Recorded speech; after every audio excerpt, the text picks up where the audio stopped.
be following up on that. So if you haven't gotten online, well, remember that we are live and we'd want you to be with us. You can give us your feedback in regard to these stories that we are highlighting, as well as others that you need covered. Remember, you can reach us on Twitter at KBC Channel 1 News, and our website is www.kbc.co.ke. Jane? Right, let's get to have a quick look at what the Daily Nation has for us this morning. It is quite the busy front page today. So many stories have been featured there on the front page, but just to run you through some of these stories, two of which you have already mentioned, Regina. Number one, in regards to election spending, should Chebukati enforce the limits on campaign spending? The depth of candidate pockets may not matter in this forthcoming general elections. That story has been covered on two whole pages. We'll be getting to the details in a bit. Coming to the other main story in regards to how Ruto man was kicked out at night. It is said that he is an established investor, though his companies still remain a mystery. He was spirited out of the country under unclear circumstances at around 5 a.m. yesterday, and so many questions are abound. Again, yesterday during Ion Politics, we did mention to you that Kalonzo Musyoka was set to launch the Stephen Kalonzo Musyoka Command Center in Karen, and true to that, he did. Of course, here pictured in the company of Musalia Mudavadi, ANC chair. We also have KANU Executive Director George Wainaina, as well as Kaminini MP Chris Wamalwa, who have been pictured here in with him during the launch of this particular command center. And finally, MPs probe schools charging illegal fees. This is a concern that has been on the papers for the better part of the past couple of weeks. Parents complaining that there's so many added charges that were not included in the admission letters when they were being when they received these admission letters from the schools. So now MPs have launched an investigation alongside lawmakers to try and understand what is the foundation of these charges that are being leveled against parents in some schools. That is the front page of the Daily Nation for you today. Doreen. Now, if you remember the controversial billionaire that is Kamlesh Patni, he had relocated to Zimbabwe. He now makes a quiet return to the country. What does this mean? Why had he relocated? Why is he coming back to the country? This story, well cut up this morning from page 6 through 8 of the PD. So I'll be telling you, giving you the details rather of this controversial billionaire that is Kamlesh Patni. Also, matters to do with the election dominating the paper this morning, and the main header, 4.4 billion cap to run 2022 presidency, where the IEBC chair gives notice and publishes the contributions and spending limits. Ray has well mentioned that a candidate or political party may receive and spend during the expenditure period. Now, even as we talk about those elections, poll day is August 9th, 2022. That is what the IEBC says, which has also been well cut out in the Constitution. But we cannot forget the individuals or persons who've been coming out to just give various reasons for wanting to push the election further. Key among them also who was featured yesterday in the papers as a critical person when it comes to 2022 general elections. That is Naragwa MP Jeremiah Kioni, who has really been on the forefront pushing for the postponement of that election. So I'll also be telling you why he has really been on the forefront rather, pushing for the postponement of next year's general elections, and perhaps why IEBC is taking a key stand to ensure that actually those elections take part on the day that they're slated to as per the Constitution. Also, Uhuru to meet former NASA team. Yes, so what does this mean for the three former NASA principals? That is Moses Wetangula, Musalia Mudavadi, as well as Wiper's Kalonzo Musyoka. Details of that coming in a short while. And again, as yesterday marked the first day for matatus to begin carrying full capacity, looks like they're really not following the laid protocols or procedures that were given for the PSVs. Key among them the crew, which is inclusive of the driver as well as the two touts, need to be wearing fully fledged masks, as well as proper sanitizing, and also after every trip announcing to announcing to the people there that they really need to ensure that they wear their masks properly. So just according to this paper this morning, a spot check was done and that has not been happening. So what does this mean given the fact that the numbers of COVID-19 continue to spike day in, day out? I'll be giving you those details in just a short while, and that's how the front page of People's Daily looks like this morning. Now we're about to get into the details there in regard to the stories making headlines. Now, it is clear that the scribes this morning have been reading from the same scripts, and I want to pick up from where you've left, Doreen, in regard to the exit of Aidin. This brings back the conversation around the Sagresian brothers. Remember those years back, it was a controversy, and until it became none. We've never been told what they were doing in the country, under the circumstances under which they left, and the ripple effect, or rather, the consequences of them being in the country. So here is the makings of another. Confirming this particular issue was the lawyer, that is Ahmed Nasir Abdullahi, who claimed that the Turkish national Harun Aydin was deported yesterday, and they will be seeking legal redress and other legal avenues to bring him back, asserting that the businessman had a legal working permit that expires in 2023. Serafina Robi has the details of that particular story.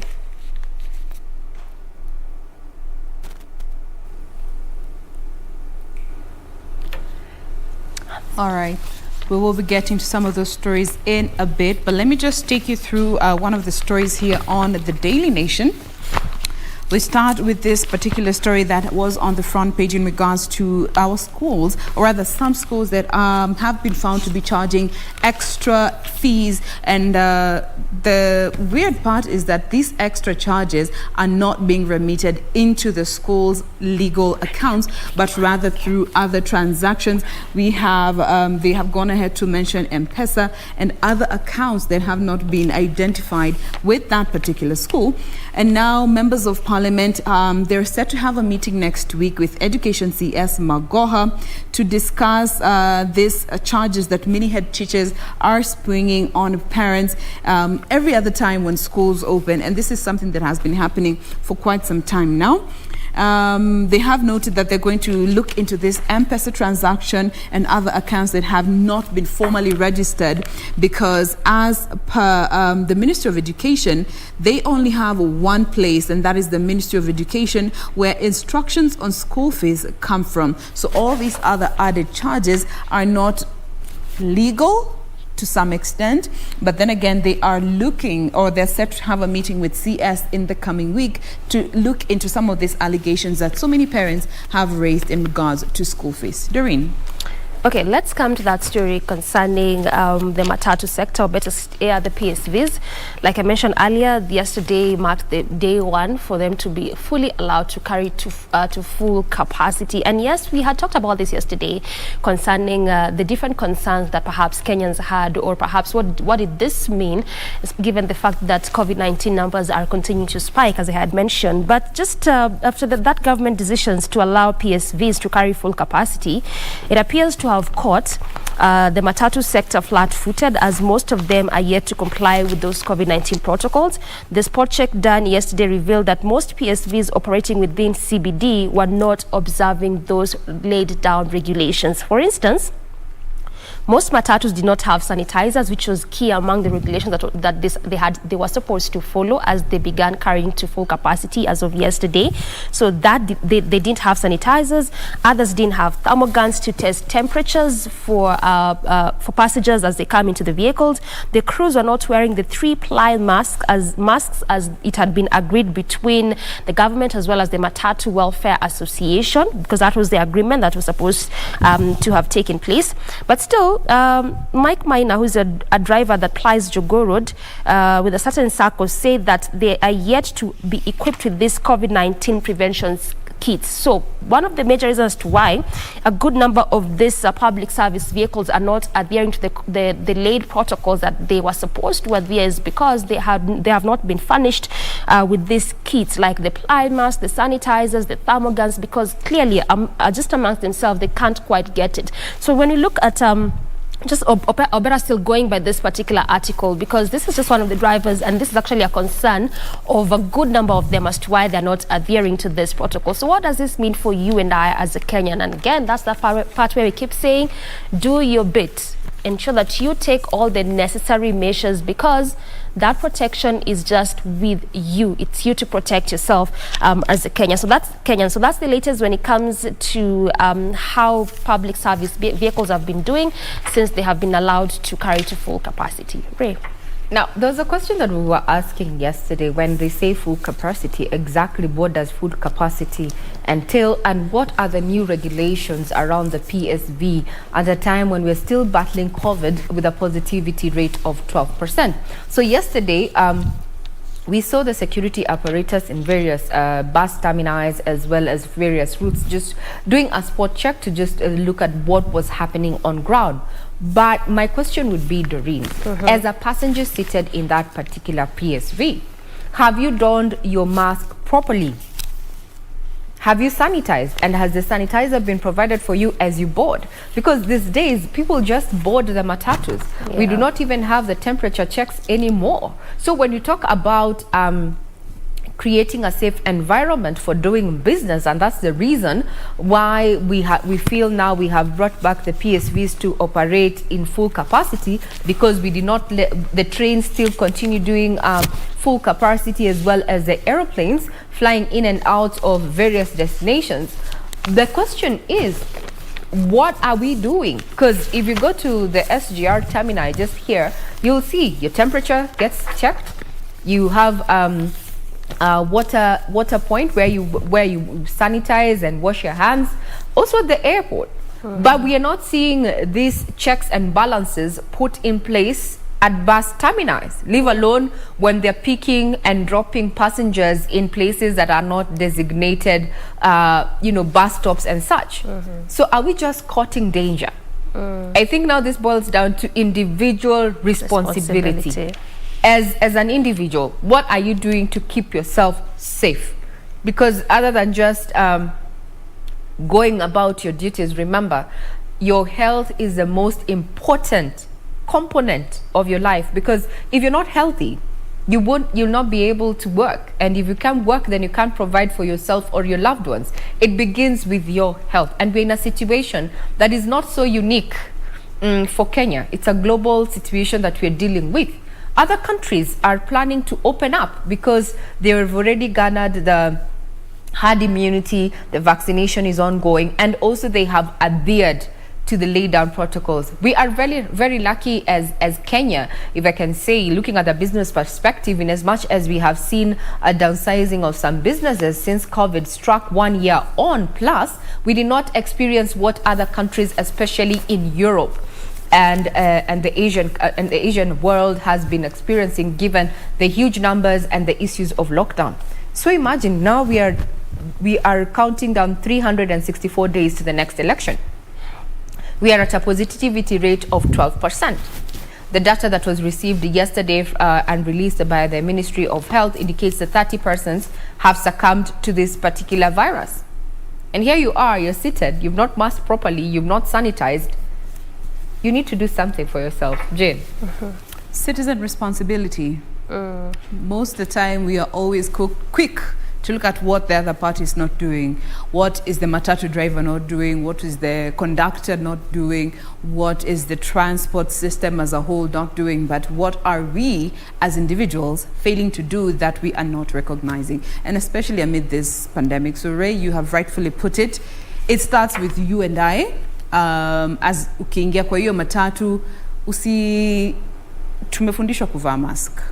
And it's for our own benefit. You know, that's what I don't really get sometimes. You know, unaambiwa uvae mask ndio usipate COVID. Sio neighbor asipate, ndio wewe usipate.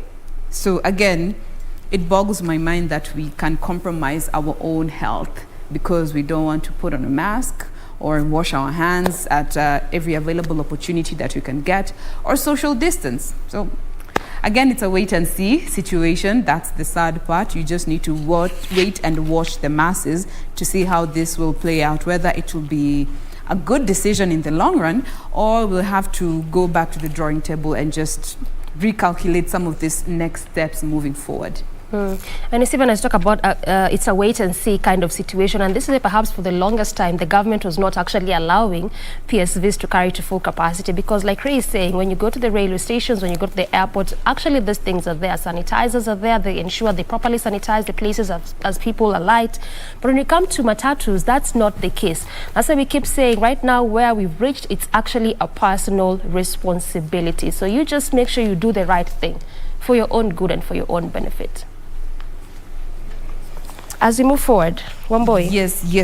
Let's now come to, I think, Ray, you had touched on this story concerning IEBC's Gazette notice yesterday when it comes to spending. It was on the front page of the Standard. Yes.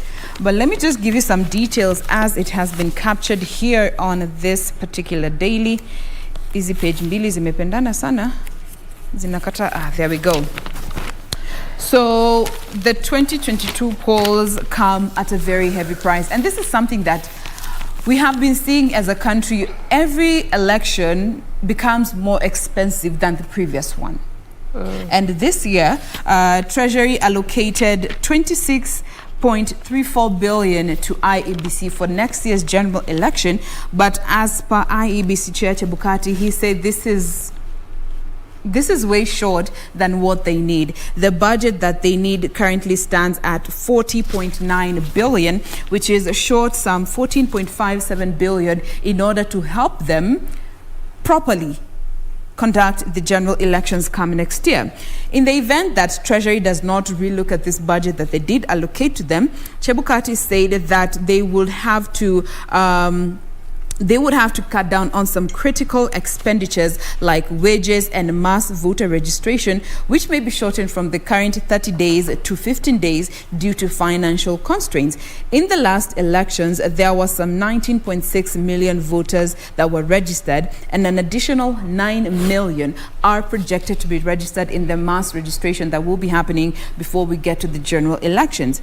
Now, general elections are an expensive affair, and IEBC tried to justify this 40.9 billion budget, citing that one of the things that actually take a big chunk of this money are the ballot papers, given they have 9 security features that they need to meet in order to qualify for the poll integrity requirements, which is something they have to fulfill before the general elections.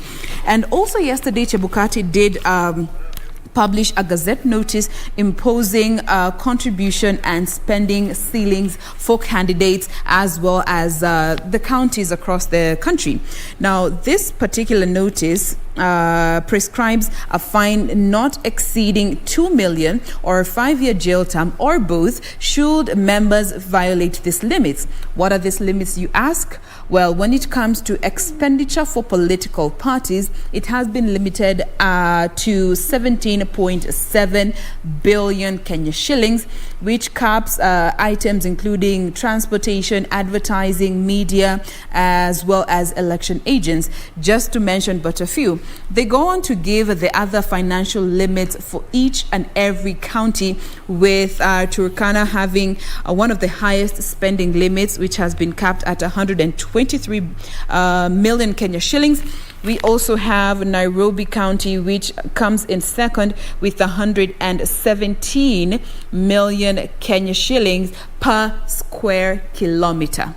All right, which covers a population of about 695 people in Nairobi. So these are just the limits that have been put by IEBC when it comes to how members are expected to spend. Because, you know, Ray, we were just having this conversation, was it early in the morning or yesterday? When we get close to this election time, money is moving left, right, and center all over the place, and so much money goes into the election with members campaigning, all aspirants campaigning, and now IEBC says we need to maintain this limit, just make sure that even the country is not shaken financially? Well, we'll be getting into the details of that. Remember, the IEBC has said that it will require a cool 40 billion shillings to run a free and fair election. We take a breather. We'll be right back.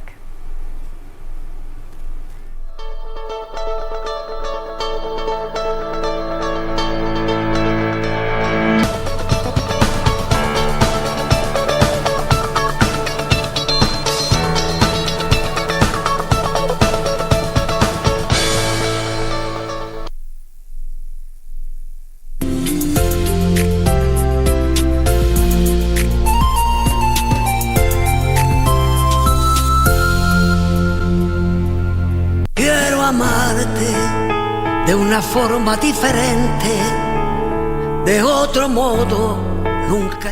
She told me the truth. That's why I'm here. I want to see my parents. But don't you think it's time that we call a doctor?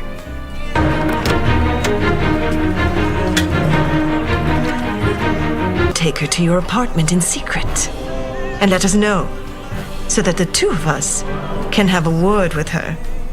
And we can erase her from the face of the earth. And Ceci has thrown me out. And I'm very sure that she's plotting against you with Ulysses Artiaga. Because until now, she's still bent on separating Ivan from Mariana. I'm placing you under arrest for the murder of Mr. Horacio Espinosa. No, what? De una forma diferente, de otro modo, nunca igual al de otra gente. 夜远风淡吹散沉香，长门起烟上。 You have no right to beg for mercy for her. I'm willing to take her punishment. Please forgive her. Please help me to check his real identity and confirm he is your son. It's a trap.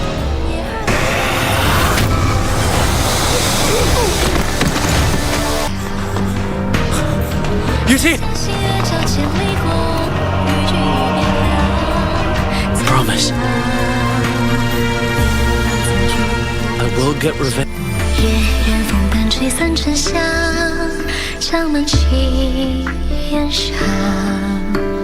这一味当归入药汤。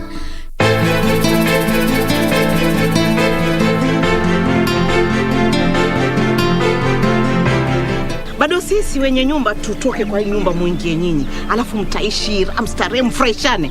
Una kazi ya kufanya eh? Yaani wewe unajiingilia mahali tu unajiingilia tu. Yaani ningekushika kupiga mapanga ingekuwaje? Kina nani ni wapenzi? Wewe na Safari. Sasa tumfuta yupi? Bado una vita na mimi sio? Hapana.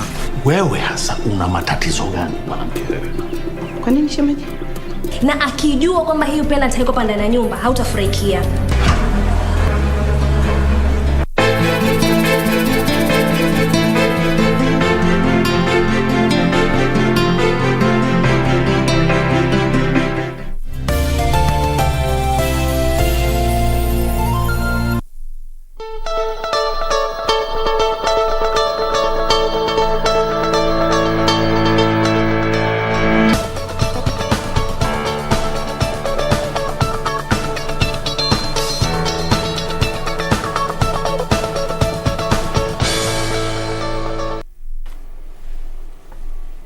Good morning once again. You're watching KBC Channel 1, and picking up from where we left on, it's exactly 364 days towards the next general election. The question has been, is Kenya going to be ready in time? Now, talking about finances and the electoral body that is charged with conducting a free and fair election.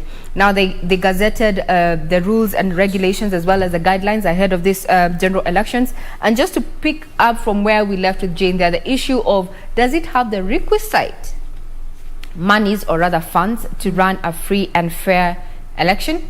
Now, a report here prepared by John Jacob Courier, just helping us understand the spending limits that have been given by IEBC, indicate that presidential candidates in the next year's general election will only be allowed to spend approximately 4.5 billion shillings for their campaigns. Now, candidates vying for governorship, senator and women representative in Turkana, Nairobi and Marsabit will be the highest spenders, using more than 100 million shillings, while Lamu ranks last in terms of spending for candidates seeking the same positions, and be expected to spend approximately 22 million shillings.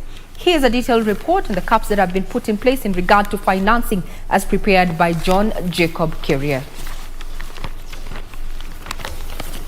Malpractices in the country during next year's general election, the Independent Electoral and Boundaries Commission has released campaign financing and spending limits for all elective seats in the country.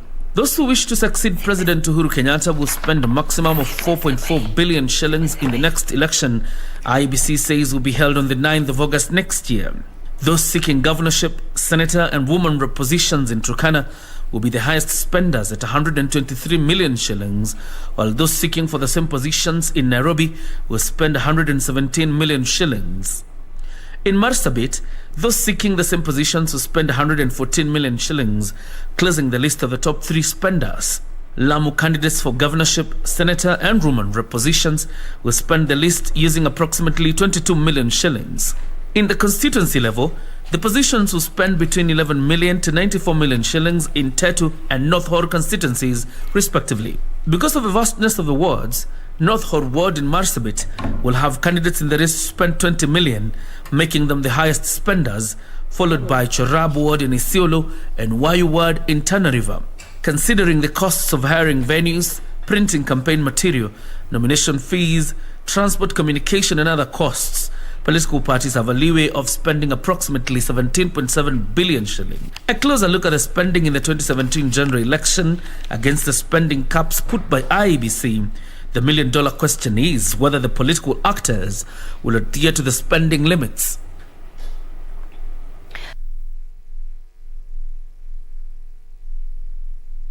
Turi has called on the electoral body to stop wasting time on non-issues and prepare for free, fair elections. He said that in the event that the IEBC feels that the allocated monies in the budgetary allocation, that is the year 2021-2022, are not enough to conduct a free and fair election, in his own words, that they need to write. It would only require that the members of the Budget Appropriations Committee to sit and have a supplementary budget, and funds will be made available.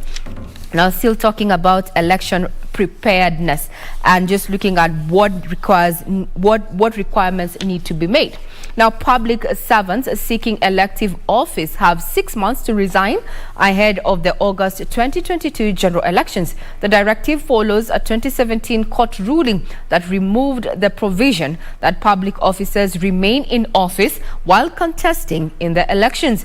While enumerating the countdown to the forthcoming polls, Independent Electoral and Boundaries Commission Chairperson Wafula Chebukati said the commission will be forced to scale down its operations due to lack of funds. Public servants seeking elective posts must resign in February next year as the countdown to the August polls officially kicks off. The enforcement follows a 2017 ruling by the Court of Appeal in Nyeri that did away with the stipulation that public officers could stay in office while contesting in a general election. Let them leave, resign and go, and let other Kenyans take those positions. With exactly a year to the August 9th general election, the Independent Electoral and Boundaries Commission Chairperson Wafula Chebukati exuded confidence on delivering a credible election, dismissing calls for a referendum. We are not preparing and we have not commenced any preparations for referendum, BBI. So the Commission is doing nothing about the BBI, but we all wait for the outcome of the Court of Appeal decision. Chebukati, however, lamented that the Commission is short of 14 billion shillings, forcing them to scale down operations. This amount we're asking for is actually the bare minimum, and we're urging the National Treasury to provide sufficient funds so that the activities of the Commission managing the elections are not disrupted. IEBC is collaborating with security agencies to curb electoral malpractices, even as they strive to penalize 71 cases filed in the previous elections. Director of Public Prosecution Nuruddin Haji called for a review of the Election Offences Act to expedite dispensation of justice. If more emphasis is also placed on the criminal aspect of election offences, then you will probably see the incidences reduced. Stakeholders from the Kenya Media Sector Working Group, led by Editors Guild Chairperson Churchill Otieno, are rooting for the civic empowerment of media practitioners ahead of the elections. IEBC is at the National Treasury, has allocated the body 26 billion shillings, leaving a deficit of 14.9 billion shillings. Now, moving away from matters of elections and looking at matters of development, is that Kenya will continue to champion environmental friendly and sustainable exploitation of the blue economy. President Uhuru Kenyatta said failure to exploit water resources responsibly will cause more conflicts along the global coastlines. President Kenyatta told a high-level meeting on enhancing maritime security that strengthening the international legal regime and institutions will help forestall these challenges. World waters have become the new flashpoints for major global powers. From the South China Sea to the Strait of Hormuz, world waters are becoming the new battlefronts. The world depends on the maritime domain for food security, navigation for international trade, tourism and ecological heritage, among other essential aspects. Speaking at a high-level meeting on enhancing maritime security, President Uhuru Kenyatta stated that piracy, narcotics, trafficking, arms smuggling and other transnational threats all thrive in maritime space, undercutting government authority and investor confidence. The maritime domain is inadvertently a field prone to insecurity that affects coastal nations and entire region stability. Piracy, narcotic trafficking, arms smuggling, and other transnational threats all thrive in the maritime space, undercutting government authority and investor confidence. The head of state stated that piracy remains a threat to shipping in the Straits of Malacca, the Red Sea, and the Gulf of Aden, where criminal networks are active in piracy, illicit trafficking of persons, firearms, narcotics, and illegal fishing. We are, however, alive to the threats in the rim, which deserve much more multinational cooperation and multinational attention if we hope to sustain the economic progress achieved so far. President Kenyatta has said unless addressed with nuance, these issues will continue to undermine the security of the coastal states and the maritime domain. We need better coordinated existing maritime security strategies and mediation mechanisms. This we can by strengthening the international legal regime and institutions at the forefront of addressing maritime security. The meeting has called for strengthened emphasis on observing international law and resisting the lure of promoting proxy rivalries in pursuit of narrow interests.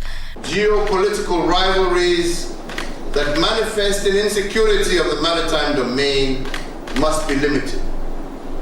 Competition between established and rising powers leaves us all worse off.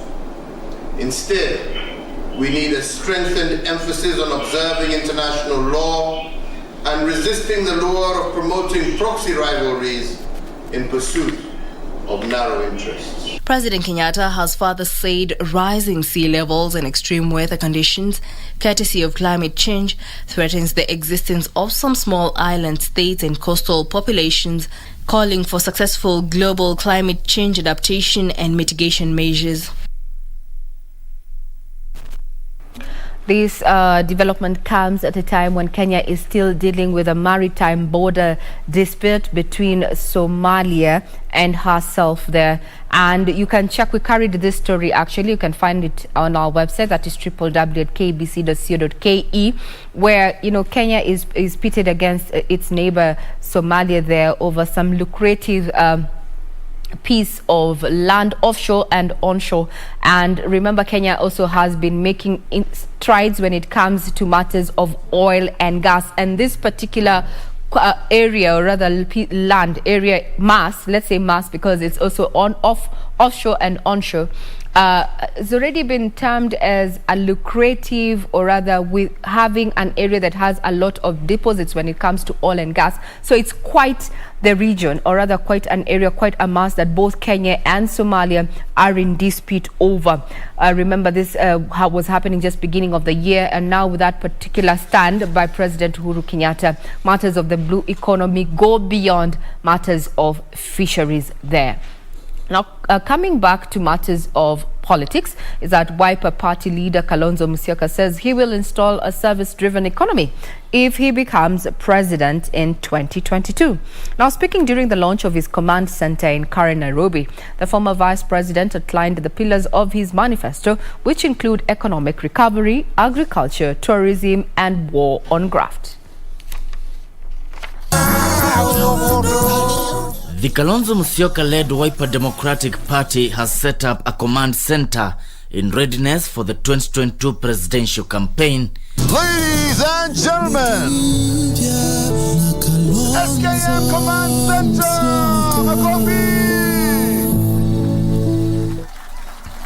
to witness the launch, where Kalonzo Musyoka's allies in the One Kenya Alliance, Kalonzo Musyoka outlined key agenda his government will focus on should he clinch the top seat next year. And my bid, ladies and gentlemen, will be grounded on the following pillars. Number 1, economic recovery and development. Number 2, the green gold, which is agriculture. Number 3, zero tolerance on corruption. And to demonstrate how serious we are, we have the anti-corruption czar in our midst today, our brother John Githongo, who has volunteered to give us all the inputs that we require, and so we can be able to lead from the front. Number 4, sustainable debt management. And number 5, youth and women empowerment. Kalonzo rubbishing the bottom-up economic approach, the anchor to Deputy President William Ruto's march to the ballot. Dear Kenyans, make no mistake, there are no quick fixes to our current economic dilemma. No instant coffee solutions. However, I want to assure you that fixing our economic meltdown is doable and is achievable. While doing this, what I hear Kenyans to be saying is that they want a government that protects them from harm, not one that hurts them. We cannot elect leaders who seek to exploit our fears for their own political survival. How else will one propose a meaningless economic model that doesn't reflect his life journey? We must properly diagnose what ails Kenya and develop blueprints that work.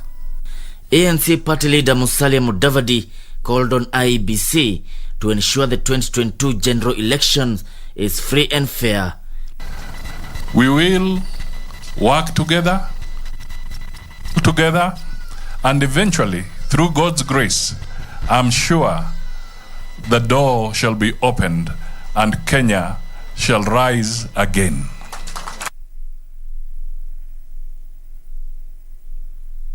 Well, now it is the season. What can we say with just 364 days to the next general elections? You're going to be hearing more of political, talk about, manifestos launched by various persons as well as parties. The question is, do you have the wisdom to debunk the truths from the myths? We have, as Wanjiko there, the issue of civic education is something that is very crucial. But have we, over the years, learned something from this particular cycle?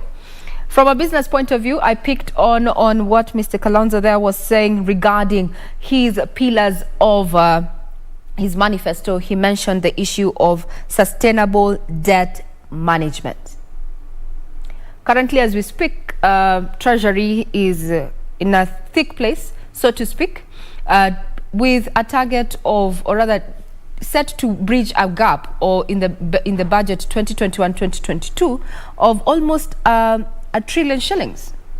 So where is it going to get its monies? And have we prioritized what is key in as far as post-economic recovery after COVID is concerned?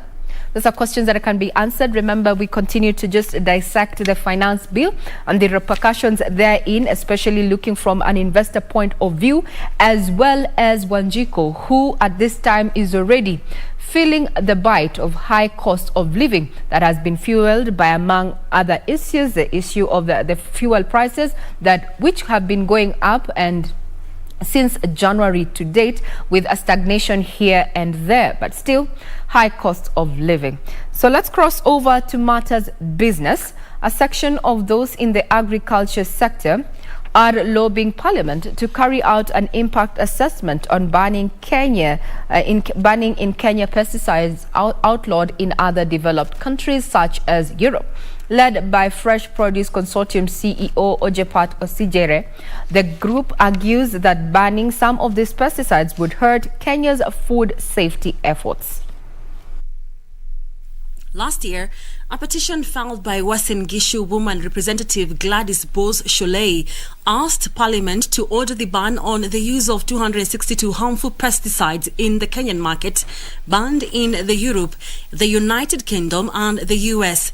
The petition was adopted by a health committee who recommended, among others, that the Pest Control Products Board, PCPB, ensure that the chemicals banned in other jurisdictions are not in use in Kenya.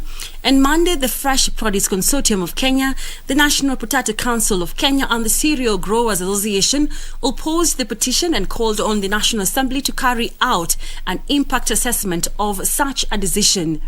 Those who are outside the agricultural space may not understand the crisis that looms in case the current proposal in Parliament of banning the 262 molecules takes effect. The plant protection products are essential to our agricultural food systems, particularly on food security and nutrition. Okisegere says the proposal to ban the pesticides will lead to a maize production crisis, reduce tomato production by 80%, and drastically affect the harvest of coffee, potato, wheat, rice, onions, and most other crops.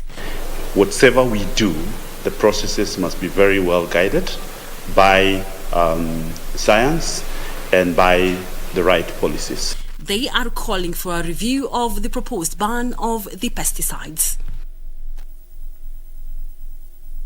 So that particular conversation are going to be better answered because one of the proponents of such, or what we have been covering, is our guest here this morning, and will be helping us to just give us an opinion in regard to where we stand when it comes to food security. Remember, this is a pillar that has been identified by government under its Big Four agenda as one that is going to propel Kenya's economy to where it needs to be. So do keep it right here. Now, still keeping up with matters business and focused on agriculture, that sorghum farmers should embrace a new variety that is less appealing to the birds. Now, seed specialist at the International Crops Research Institute for the Semi and Arid Tropics says the new variety, known as EU-S1, is also fast maturing, drought resistant and high yielding. Most farmers in sorghum producing areas have given up on sorghum farming, cancelling contracts with millers and brewers as birds consume the crop before maturity. Wakati huo tulifanya contract na Kenya Breweries na tulipanda aina ya mtama unaitwa Kadam, ule mweupe. Tuliendelea miaka miwili lakini tukawacha kwa sababu bei ilikuwa mbaya na huu mtama Kadam unapendwa na ndege. The farmers are now being advised to take up cultivation of the new EU-S1 sorghum variety that is less appealing to the birds and is fast maturing. One special attribute about our sorghum is that it can be dual purpose. Like you can see, it is green, so it can still be fed to the animals and has high nutritive value. We have done and we saw it has a lot of it has high nutritive value compared to the white one. The white one was actually mainly for East African breweries. Angalia utaona mahindi hapa iko iko green, lakini mtama ina withstand drought, so it's drought tolerant na early maturing. The new variety developed by Egerton University has a potential to produce 3 tons per hectare as compared to the current popular Gadam variety that produces an average of 500 kilos. The yield potential nationally is about 500 kg per hectare. But you see, we are talking of up to 3 tons per hectare when we introduce this variety. The International Crops Research Institute for the Semi-Arid Tropics, ICRISAT, is training farmers on seed production and proper sorghum husbandry to increase production. Millers wanapenda mtama sana kwa sababu ndio wanauzia supermarkets unga ya uji. Kuna wakati nilipeleka paka Kajiado kwa sababu huko wanunua vizuri 60 per kilo. Policymakers believe if sorghum production is increased, it will relieve pressure on maize and save the country the huge export bill. Now that is matters business there. We want to cross over to the sporting arena, and remember you can get further details in regarding to what has been making headlines, including what is happening in the political scene as well as matters business. Now crossing over to the sporting arena is that Athletics Kenya has praised athletes who represented the country in the Tokyo Olympic Games. Now they say they put up a good show in Japan despite the challenges experienced in their preparations due to the COVID-19 pandemic. Kenya finished 19th on the medal standings after bagging 10 medals, 4 gold, 4 silver and 2 bronze. Despite a poor start in the 2020 Olympic Games in Tokyo, Team Kenya would later redeem themselves in Japan, winning a total of 10 medals as the games came to a close on Sunday. Ningependa niseme tumefurahia sana. Michezo yenyewe ilikuwa imeandalika vizuri sana, isipokuwa sababu ya hii COVID business kulikuwa na restrictions mingi, lakini sababu tulikuwa hata tumezoea hapa nyumbani tukajimudu nao mpaka tukawa washindi namna hiyo. Emmanuel Korir secured Kenya's first gold in the 800 meters, with Faith Kipyegon securing the second gold in the 1500 meters race. Peres Jepchirchir and Eliud Kipchoge would then bag both gold medals in the marathons. For me, nilikuwa nakimbia race yangu, sikuwa naona Sifan sana. Kila mtu alikuwa after Sifan, so kila mtu alikuwa utafanya nini huyu msichana. But for me, nilikuwa nakimbia race yangu juu nilikuwa nimeprepare well. After Monaco, ile race nilikimbia Monaco. Nilikuwa nimekuwa na ile courage ya kwenda kudefend title yangu Tokyo. The challenge actually was, maybe I can say it was strong. It was tough. The way you guys watched it in the TV, it was not easy. But at last, I mean, we came home with something. Timothy Cheruiyot in the 1500 meters, Ferguson Rotich in the 800 meters, Helen Obiri 5000 meters, and Bridget Koskei marathon bagged silver for Kenya. The competition was tough because everyone was prepared to win it, and we really work hard to be in the podium. Benjamin Kigen and Hyvin Kieng won 2 bronze medals for Kenya as they finished third in the men's and women's 3000 meters steeplechase races respectively. Now just looking at her official Twitter handle there, Faith Kipyegon, she went on to say, "I'm so happy with my second Olympic gold. Well, kudos to our team that did us proud. That particular medal standing, in as far as Africa is concerned, we topped the list. But as far as the medal standing for all countries that participated in the delayed Tokyo 2020 Olympic Games, Kenya finished 19th. Now, still keeping up with matter sports, despite representing the country for the first time in their 100 meters men's race in an Olympic competition, sprinter Ferdinand Omunyala became the first Kenyan to reach the semi-finals of the 100 meters, while also setting a new national record of 10 seconds. Omanyala now believes he is getting a step closer to bagging Kenya's first gold medal. It was the first time Kenya participated in the 100 meters in an Olympic event, with Ferdinand Omanyala leading pack alongside the former 100 meters record holder, Mark Otieno. However, Mark was disqualified for the race after failing a doping test, with Omanyala left to seek Kenya's first gold in the distance. So when I was called, actually my name was the first on the list for the guys who are being called to go and represent the country at the Olympic Games. That alone was a pride that I still hold on to it up to now. It was a very good and something that I'll always remember in my entire career. After finishing third in the heats, Omanyala qualified for the semi-finals, which he also finished in the third position, but didn't qualify for the finals. So when I saw my heat and I was heat 5 with I think everybody in that heat had a sub 10 and I was the only one who had a 10-0. But then I told myself, these are just people like me. They qualified like I did, so let's do it.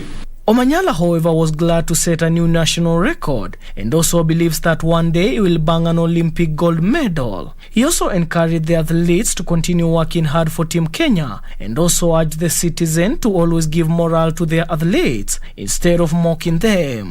I've been reading comments about Kenyans that they're trolling people on Facebook, Twitter, and Instagram. They don't know how much sacrifice these athletes are making to get just only at the Olympic Games. So when I look at the comments and I see people talking bad about athletes, I feel bad, because if you look the sacrifice that all these athletes have made, they have given their best when they get to that field. Also wondering why I was struggling with that particular name. Well, I happen to be Manyara, and this is Omanyala, so we may just say Manyara. You never know. Well, we all said yes. Where I come from, our tongues are quite heavy, but congratulations to the young man there. Yes, may he realize his dreams there. Actually, if he ran 10 seconds, yeah, on a 100 meters stretch, so it means he did a meter in 1 second. Mathematics, don't struggle. It's 100 divided by 10. So okay, now still keeping up with sports is that the Kenya tennis team will take part in the forthcoming Africa Group 3 tennis tournament slated for August 11th all through to the 14th in Cairo, Egypt, is exuding confidence of registering an impressive result at the tourney. The team made up of Ismail Changwa, Kevin Cheruiyot, Albert Njogu and Ibrahim Kibet, as well as reserve player Derek Ominde, will battle for the 2 tickets available for the promotion to the 2022 World Group 2. The Group 3 championship has attracted hosts Egypt, Kenya, Algeria, Benin, Ghana, Mozambique and Rwanda. 7 countries will be drawn into 2 groups. Nations finishing at the top 2 of each group will compete in a playoff for the promotion, with the winner of Group A facing the runner-up of Group B, and the winner of Group B meeting up the runner-up of Group A. Well, that brings a cap to stories that have been making headlines in the last 24 hours. Remember, it was confirmed that a controversial businessman there, that is Turkish, is called Aydin, exited Kenya in unclear circumstances, and the legal team led by Ahmed Nasir says that they're going to be seeking some legal redress to have him back in the country, because they claim that he has a legal working permit that is set to expire in 2023. This is just some of the stories we're going to be focusing on. Remember, it's 364 days to the next election. So much is happening. IEBC claiming that they are facing a budget deficit of a cool 14 billion shillings, and also rolling out and giving the guidelines in the Gazette notice there, where under these particular guidelines, presidential candidates have been given the maximum they can spend in these upcoming elections is 4.5 billion shillings. It is a wrap. Get further details on our website, that is www.kbc.co.ke. Let's do this same time tomorrow. I'm Regina Manyara.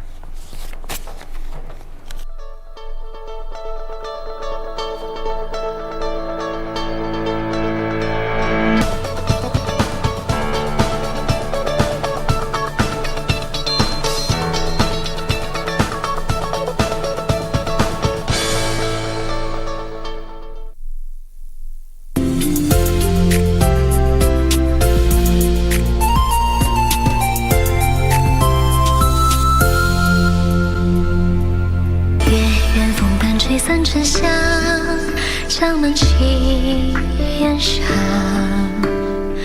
You have no right to beg for mercy for her. I'm willing to take her punishment. Please forgive her. Please help me to check his real identity and confirm he is your son. It's a trap.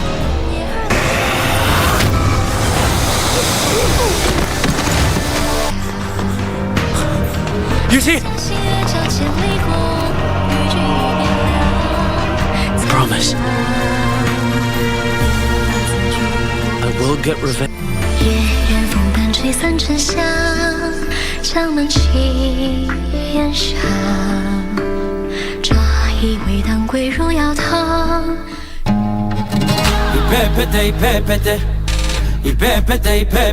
Yo, mambo vipi watu wangu popote pale mlipo, nasema asanteni sana jamaa kwa kujiunga na mimi kila wakati kupitia kipindi Top Mashariki kupitia Channel 1, au sio? Nambari 1 mtu wangu nchini Kenya, KBC. Kama vipi mtu wangu, nasema asanteni sana jamaa. Kumbukeni kwamba Top Mashariki kuanzia hii wiki, yani this coming week mazee, itakuwa inakujia kila siku ya Jumanne saa 4 usiku. Yani katika mpango mzima ni Jumanne kuanzia saa 4 usiku. Top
All right, so at 40 minutes past 7 a.m. So let's just quickly take a look on the traffic flow along Thika Superhighway and also try to check how these 4 footbridges that had been designated at various areas, they were already, in terms of installation, already complete and opened up to the public. So let's just quickly check how the area is doing in terms of traffic, try to see if at all it has reduced traffic flow, given the fact that this is actually why all these footbridges were being installed. This is just one of them. This is one around Survey area. There's one around Garden City Mall. One was installed at it was early last year.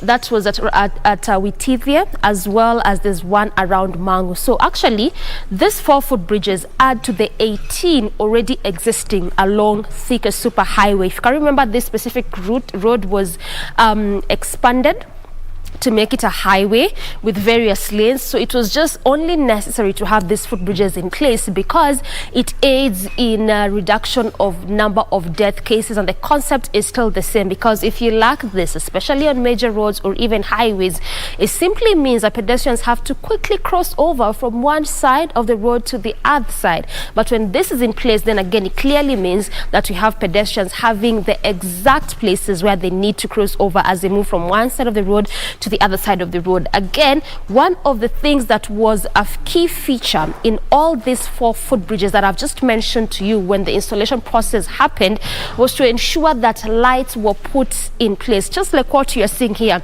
And the reason again is very simple: to reduce on the mugging cases in the early morning hours as well as evening rush hours, given that that was also a common feature, most especially along Thika Superhighway, either in the morning or even evening hours. So that is why it became necessary to fit the lights inside the footbridges like what we are seeing in this area. So right now we want to quickly check the traffic flow, especially around this area and also around the areas of Kasarani, Mwiki, if again you can also remember that around that specific area there was still an undergoing road construction, specifically along the Kasarani-Mwiki road, given the fact that specific road has always been in a poor state. And early last year, after residents complained, given the fact that anytime it rained, in terms of just being passable, very difficult. So it was after that uproar that they began the construction of that specific route. So this morning also want to check how that same area is doing in terms of traffic, try to see if all this ongoing road activities or roadworks has an impact on the traffic flow along this route. Not forgetting also BRT is slowly taking shape along Thika Superhighway. So clearly there's a lot going on along this route, and all these are clear indicators of perhaps heavy kind of traffic. So just a quick look on the traffic flow, try to see how the area is looking like this morning, and perhaps we can just begin from where we left earlier.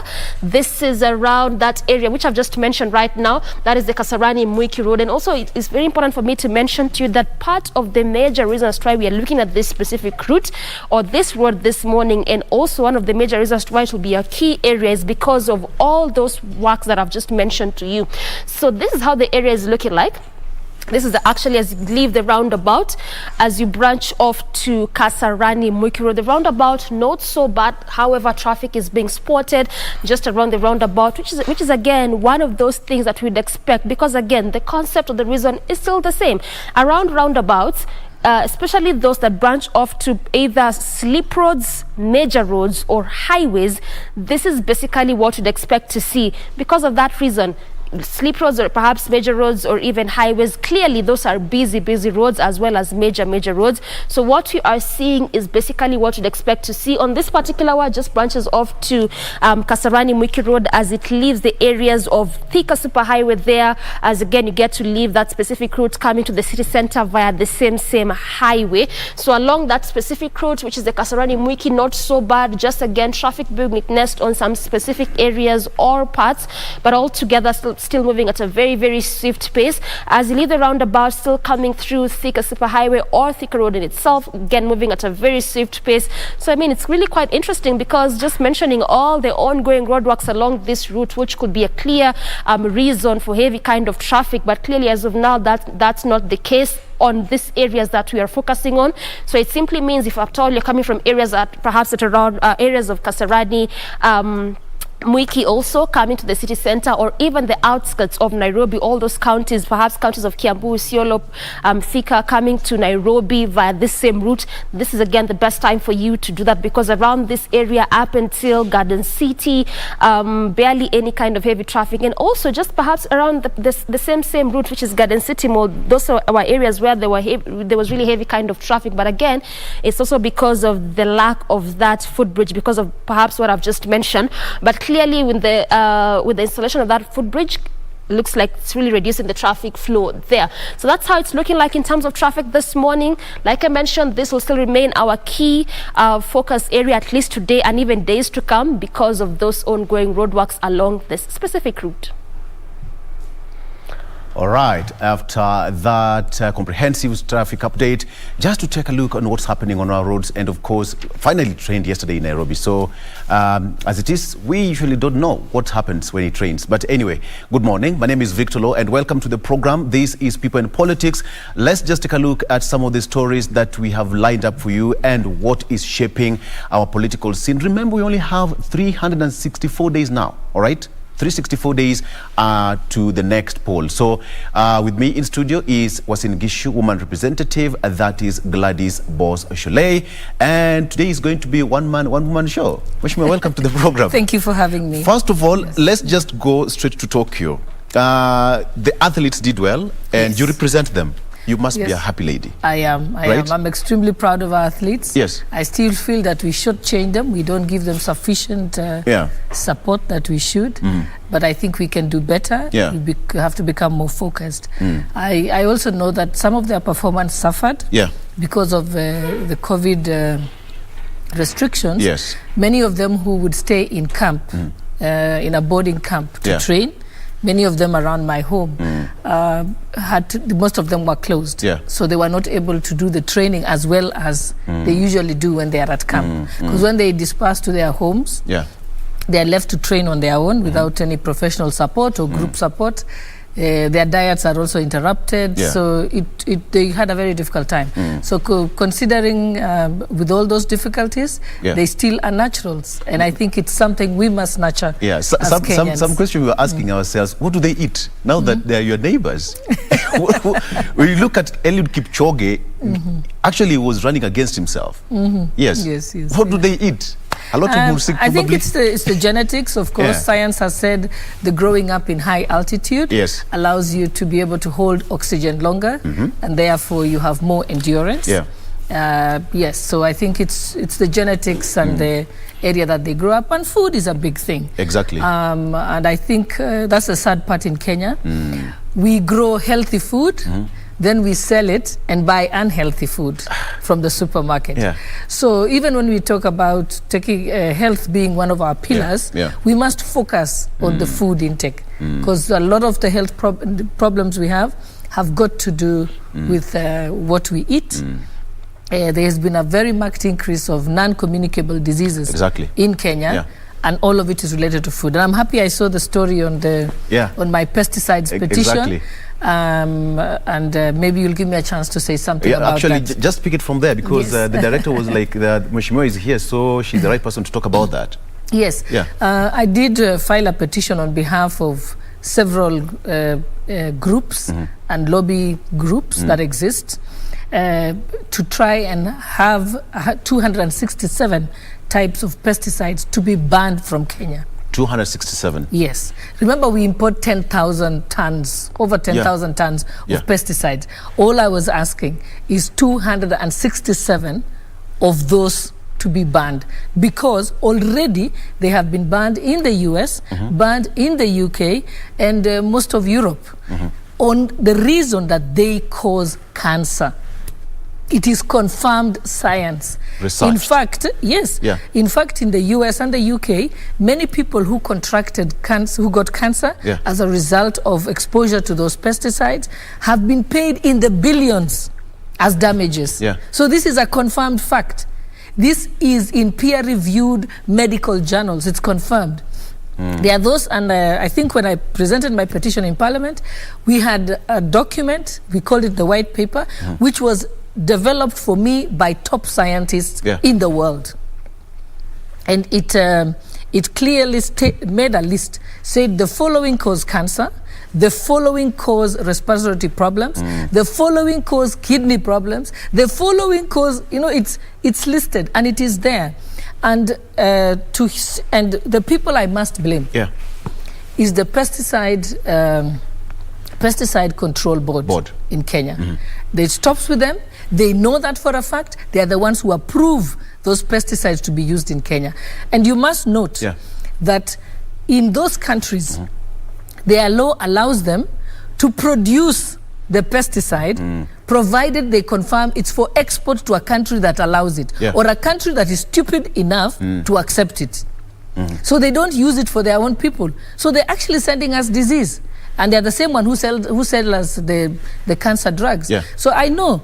And I remember when I appealed to the MPs, I said to them, each of you either know someone in your household or a relative or somebody who has cancer. How can we allow this to continue? And I did hear someone, I didn't get his name, who said that it's going to affect food security. That is, it is not true at all. Because it's not that we are wiping out all pesticides off the market. We are just saying these isolated ones. We have more than enough safe pesticides that we can use. So all we are saying is remove these dangerous ones immediately, and let's continue. All we'll do is import more of the safe ones.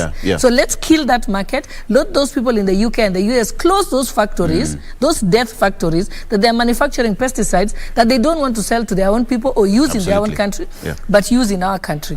Maybe so it's not going to affect food security at all. Maybe the director can play that story so that you can have a background of exactly what's happening, because the issue of having pesticides which are banned in the country, it's not something that's new to us. Probably, director, you can get that story. All right. Uasin Gishu woman representative Gladys Bose-Sholei asked Parliament to order the ban on the use of 262 harmful pesticides in the Kenyan market, banned in the Europe, the United Kingdom and the US.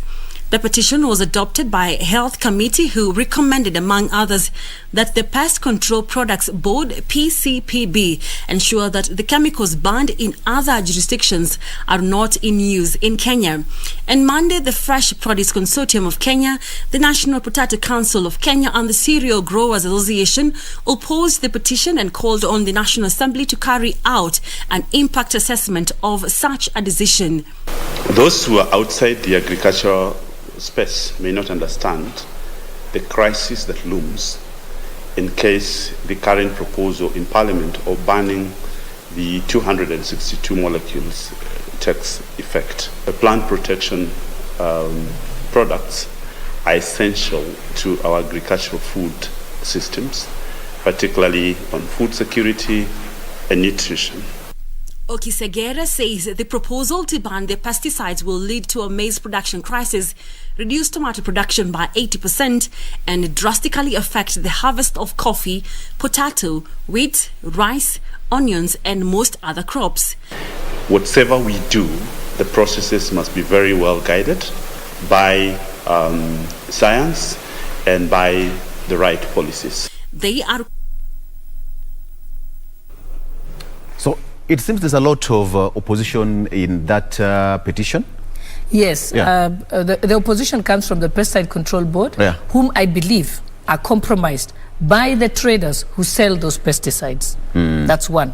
Number two, there is farmers who want to have it easy. Yeah. Because the more lethal a pesticide is, the easier it is to use. Because you just spray it, the crop is safe, the crop looks very clean, which means you're able to put it on the market without working a little harder. There is options. There is other safer products that they can use.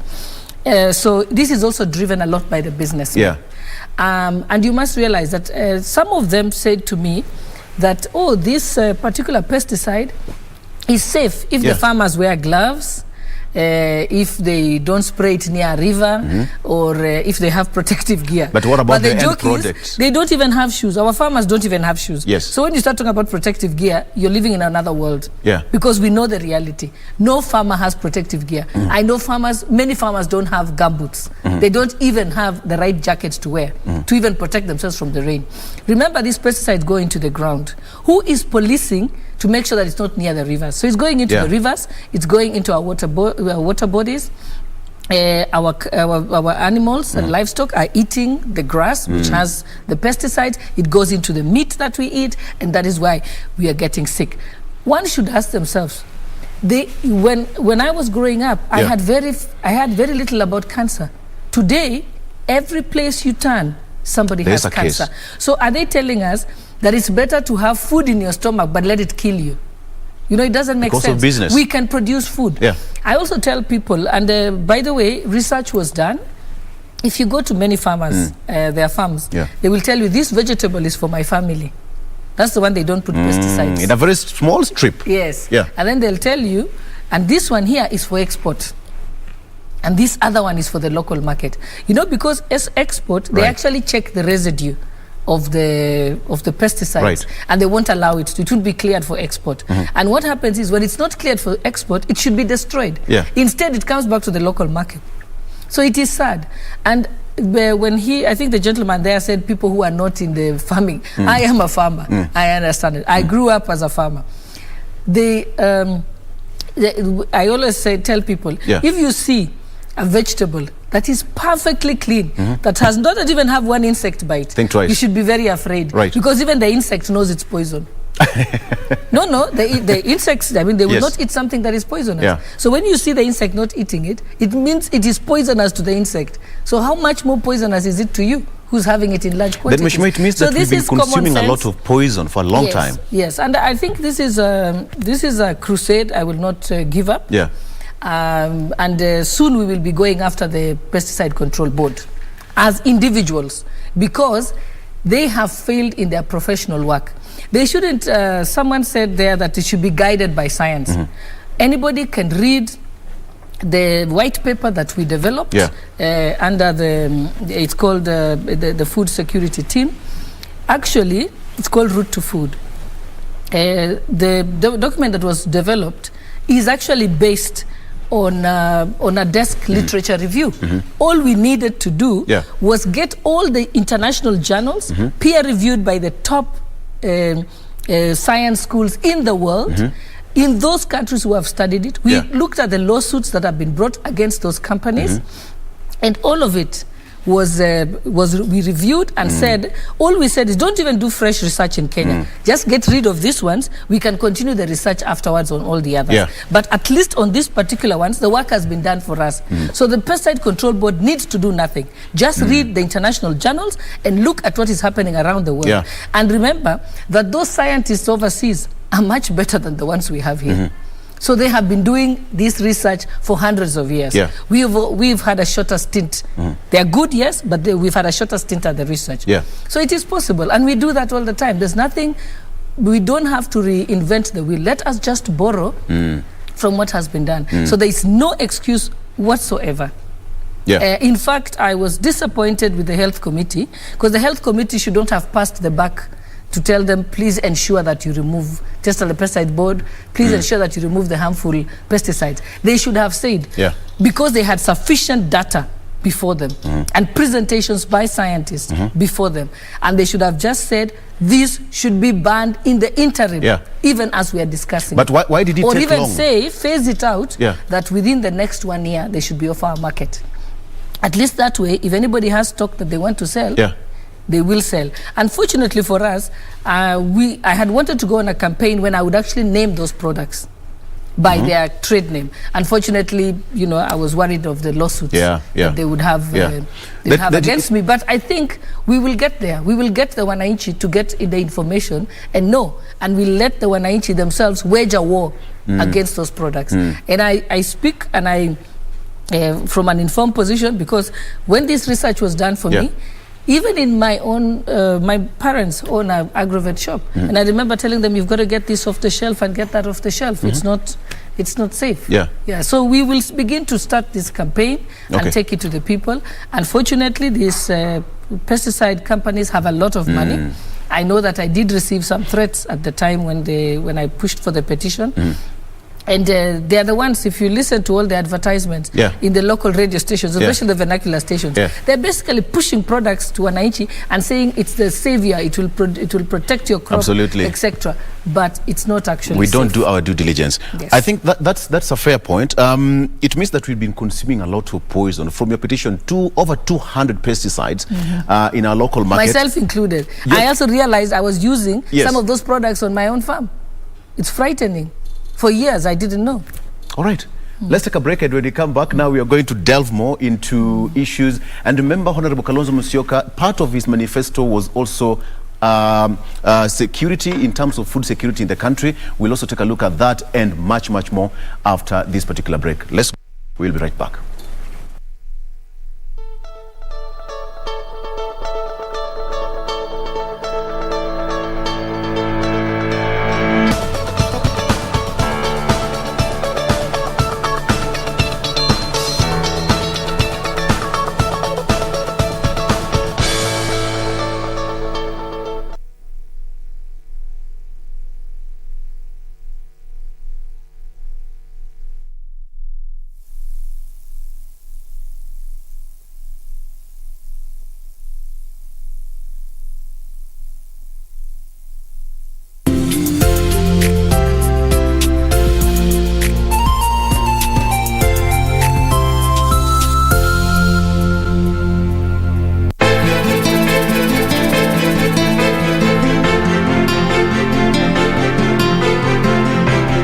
Bado sisi wenye nyumba tutoke kwa hii nyumba muingie nyinyi, alafu mtaishi amstarehe mfurahishane. Una kazi ya kufanya wewe? Yaani wewe unajiingilia mahali tu, unajiingilia tu. Yaani ningekushinda kupiga mapanga ingekwaje? Kina nani ni wapenzi? Wewe na Safari. Sasa tumfuta yupi? Bado una vita na mimi sio? Hapana. Wewe hasa una matatizo gani mwanamke wewe? Kwa nini shemeji? Na akijua kwamba hiyo penalty haiko panda na nyumba, hautafurahikia.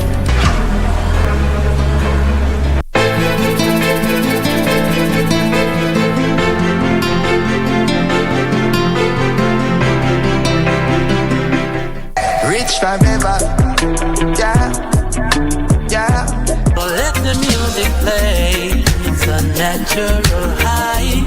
And when troubles come my way, keep it hopeful and bright.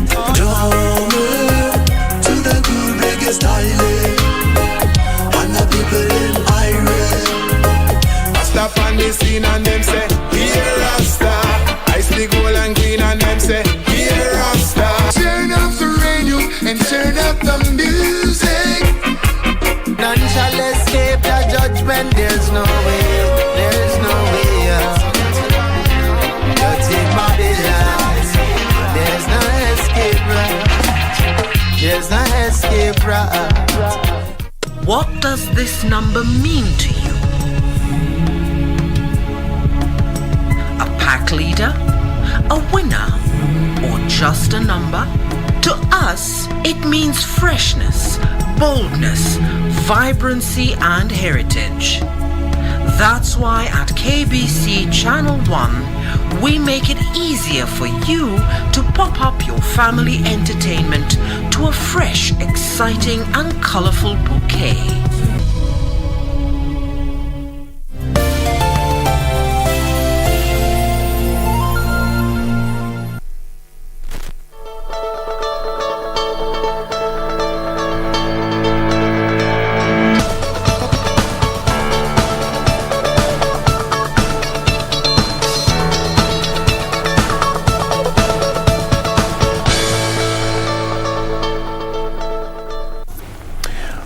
All right, welcome back. And if you have any questions, any comments, please just go to our social media at Victor Law at KBC Channel 1, and we'll be sampling them during and after this particular debate. All right, so Mheshimiwa, it's been a busy week since last week, politically.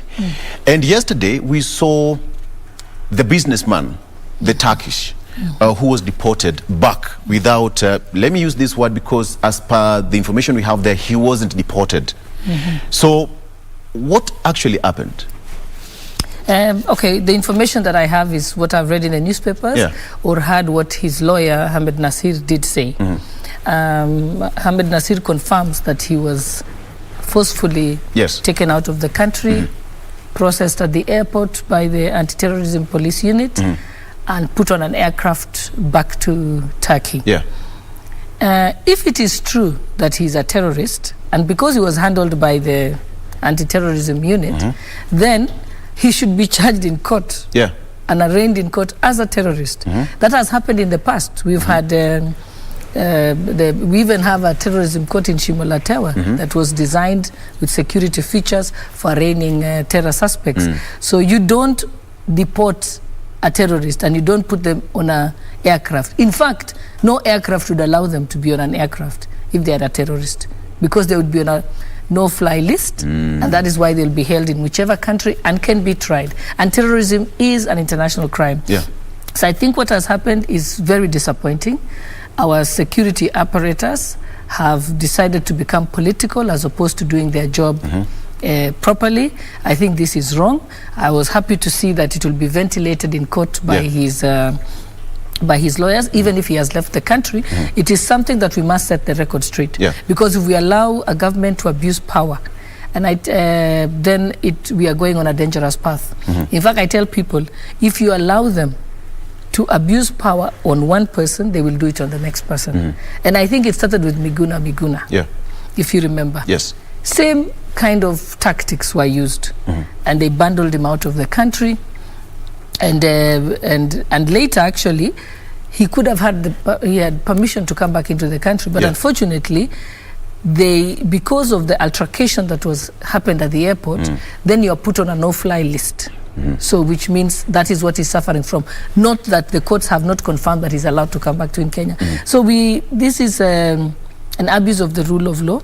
We also hope that Law Society of Kenya, which is actually mandated under the law to help uphold the rule of law in Kenya, should be able to step in, because this has to be cleared. Because one day each of us will suffer that kind of issue. It's also very sad for Kenya because it sends a very bad message. When people want to go and do business in a certain country, the first thing they check is, are there arbitrary arrests? Will I get a fair trial before the court system? Will the cases be heard expeditiously? Will I be dealt with in fairness, in whichever manner that I'm dealt with? So if those things don't exist, and that security or affirmation by a country doesn't exist, it then affects investors coming into Kenya. It sends a very bad message. I was, and remember, this is somebody who had received a work permit, had a visa, had been coming in and out of Kenya, and so on. So it's just for it out of the blue that you should be bundled into an aircraft and taken. And this is not the first business person that this has happened to. It's happened to many other business people. Even just the fact that their companies are raided, or they have difficulty getting licenses, or they just, life is made difficult for them. They make it difficult for them not to undertake business. And that is what affects our economy. If you look at countries like Dubai, Dubai has no minerals. They have nothing, but they have managed, because they've made a place a safe haven for doing business. Anyone can do business there. Everybody there is able to get their work permit or their visa, provided they give the right documents. It has that is what keeps Dubai as a great country. Dubai doesn't even have oil. Some people think that Dubai has oil. They don't. It's a desert. It's a desert. But it's because they have made a conducive environment for people to be able to go and trade there. You want to open a company, you'll do it within 24 hours, and so on.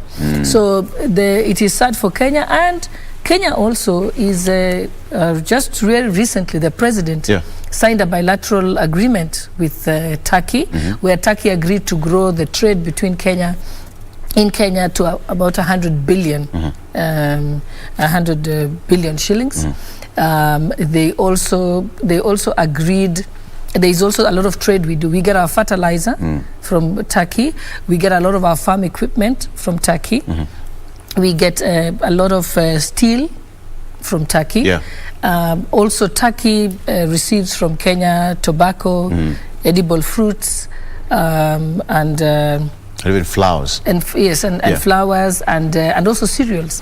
So this is a trade partner. It sends a very bad message. Even if there was an issue, it should have been dealt with diplomatically. That's why we have the Ministry of Foreign Affairs, so that you don't end up causing a foreign affairs altercation. Could it be the reason why he wasn't charged? Because the question is, if at all he had any other questions to answer, which country ought to have charged him? Uganda or Kenya? No. Actually, terrorism is an international crime. So any country can deal with it. The country at which point you are found charges you. That's why you had Kenyans who were in the US. We've had issues where Kenyans were actually arrested in the US and charged there, or they were charged at the point of entering US and charged there. Nobody's ever deported back to their country for the charges, not at all. So this is highly irregular. So was it a ploy to quote unquote embarrass and harass the deputy president? I believe so, but that's my personal opinion. I believe so. Why so? Because the deputy president, remember, has no privacy whatsoever. Everything he does, everywhere he moves, every point at where he is, he's always on check. Is known. Remember, the security officers that are around him, they protect him. They report to him, but they also report on him. So his whereabouts are known by NIS at all times. The people he associates with are known, and it's public knowledge. So to pretend that you don't know what the deputy president is doing, that's a bit strange. That tweet was on behalf of the Kenyan government. The tweet he sent, that it was all about political pettiness, and he finished destroy. It was political pettiness, is expensive, dangerous, and will destroy our economy. Shame. And he said he called him and he apologized on behalf of the Kenyan government. Was that a direct attack to the president or the government? No, I think I've had situations sometimes when foreign guests that I know or persons that I know have been manhandled by the police, harassed by the police, and sometimes I've actually gone to sort it out, and I do apologize to them always. I say I am really sorry, I'm embarrassed that this can happen in my country.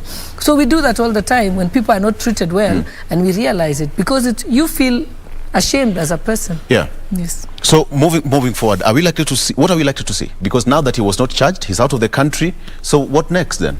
I think his lawyers, I've read that his lawyers said they will fight that deportation order or whatever process was used in order to conclude it and to settle it for future for other persons. Yeah. Yes, because that is not fair. And even this was, and I'm saying that's why I say it's politically motivated. I heard a member of parliament on television say that because an investor borrowed 15 billion shillings from Equity Bank, a Ugandan investor borrowed 15 billion shillings from Equity, then they are not an investor. You know, and that is the most, that tells you it's political, because I don't believe that that member of parliament can be so ignorant not to know not to know that an investor can borrow money. His assumption was that if you're an investor, you should be carrying money in your briefcases and come with it. No, investors borrow and then go and invest. That's what an investor is. And we should be grateful that because that investor did borrow the money. Because Equity Bank is a Kenyan-owned bank by a Kenyan, and we are so proud of Equity Bank. They have a branch in Uganda. And so, of course, if you borrow in Uganda beyond a certain limit, you'd have to be referred to headquarters to collect the money. Remember, Equity Bank in Kenya was going to earn money from it. In terms of interest. And they pay taxes. So we encourage many people to come and borrow from Equity Bank in Kenya. Why would you think that it is wrong for that to happen? Because we are the beneficiaries at the end of the day. The question is now, there's a situation where the deputy president, from whatever happened, he was denied access and flight to Uganda. From the legal perspective, is he supposed to seek permission from his boss? I think that one I'll leave it to it, because I think the deputy president spoke to it. Yes. I think he said it on national television. I do not purport to speak on his behalf, but he did indicate on national television when he was interviewed that he has never sought clearances before. And so he was surprised that this happened. But also, I've worked for the public service. The regulation to seek clearance is not for the intention of prohibiting you from traveling.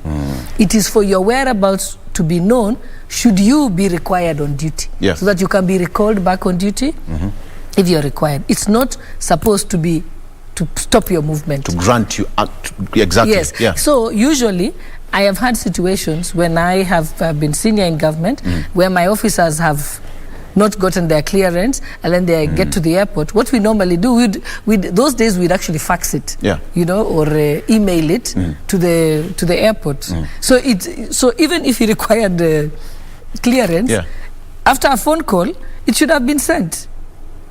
Or even a phone call to the immigration officer. It's then facilitate it. If you demand that he requires it, then facilitate it.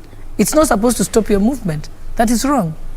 So again, we are using regulations that we have punitively the way we want. We've seen the same thing happen when people are arrested on Friday. We had recently Honorable Gashagwa, who was arrested at 3 a.m. in the morning on a Friday. We sat at DCI the entire day until 5 p.m. When they finally gave him the charges. You're supposed to be told your charges at the point of arrest. So at 3 in the morning when they entered his house, they should have had the charges against him. And again, we are beginning to break the rules. So it's unfortunate that laws that we fought so hard for are now being used in a punitive manner. Because the law that you must be arraigned in court within 24 hours was intended to stop people being held for long periods of time. Again, the law entitles you to reasonable bail. Now they realize that is the law, so they say let's pick you on Fridays so that we have to take you to court on Monday. So we are seeing a big degeneration from the 2010 Constitution. My biggest disappointments are persons like Raila Odinga, who fought single-handedly to have those laws put in, because he suffered arbitrary arrest. Hamin Wahanyona, you know, all those people who used to be, they are the ones who fought to put it in the constitution. And now they are watching that law that they fought so hard for being contravened, and they are not saying a word. That is worrying you, because we are heading towards an election, and a lot is going to happen during this cycle, either politically instigated arrests or otherwise. Yes. Yeah. So, all right, let's just put this to rest. Now, the issue is over. We wait to see, because you said that his lawyers are going to court today to follow up whether he's out of the country and how it's going to pan out. All right. So, IEBC, I know for politicians now, its time is now this one. It's over. Yes. Are you prepared for the next 1 year? Yes. Individually? Yes. Yes, I am prepared. I mean, when you're sworn in as a parliamentarian, you know you have exactly 5 years. Yes. And we know, and thank God for our new constitution, the date of election is predictable. The first Tuesday of August. But which is in contention. People are saying that the president, like former nominated Kanu, that is Honorable Njoroge, said that if the president, if we have an election next year, then it means that the president's term of tenure will be short by around 4 months until next year, 2023. Is it going to be so? That is wishful thinking. I think the matter was settled. Yeah. If you remember, the first elections were held in March. And then the matter went before the Supreme Court. And the Supreme Court gave an advisory opinion and confirmed that the elections will be held every first Tuesday of August, every 5th year. Yes. End of story. Those who are trying to settle that story, that there can be an extension or deferment of the elections, have not read the Constitution or are intending to negate the Constitution, and that's not going to happen. Kenyans are so acutely conscious that they are going to have elections in August. You cannot tell them that you won't have elections. So in fact, my people will rebel against me if I dared say that I want to stay a day longer than for the period they've elected me. They want to have the choice to decide whether I should go back or not. That is the psyche of the Kenyan voter. So let's face it, we've been prepared throughout that we are having the elections in 2022. So all those stories are people who wish that they could find a way of extending and the term. And you must remember, Kenyans are not Ugandans. Kenyans are such democratically alive and switched on public that they're not the type that their rights can be trampled on and they watch. They know very well, and they are prepared for those elections. And in fact, you can see even the opposition themselves are also preparing for the election. They have no doubt in their mind that there will be election in August 2022. Make me understand this. So at what point does the president's term of office begin? The day he's sworn in or the day of an election? Okay, you remember once the time that is set for the elections, because we know it's every Tuesday, so his term ends when the next president is sworn in. Yes. All right. So IBC, and there is a transition period. Our law has clearly provided for the transition period. It has also provided should there be any election petition, so the president can hold on beyond the date that of the election and the date of the swearing in, if there is an election petition. But that is clearly set out in the Constitution. So currently, no doubt at all. Currently, we don't have any reason for an election to be postponed in Kenya. No. The only reason provided in the Constitution is if we're at war with a foreign country. Not at war with ourselves, at war with a foreign country. And it must be approved by Parliament. So there is no reason whatsoever. All right. 364 days counting to the next general election. IBC just released the figures yesterday, and the number is 40.9 billion shillings. Is Kenya so rich? That is the question. My director just asked, are we so rich, 40 billion shillings for an election?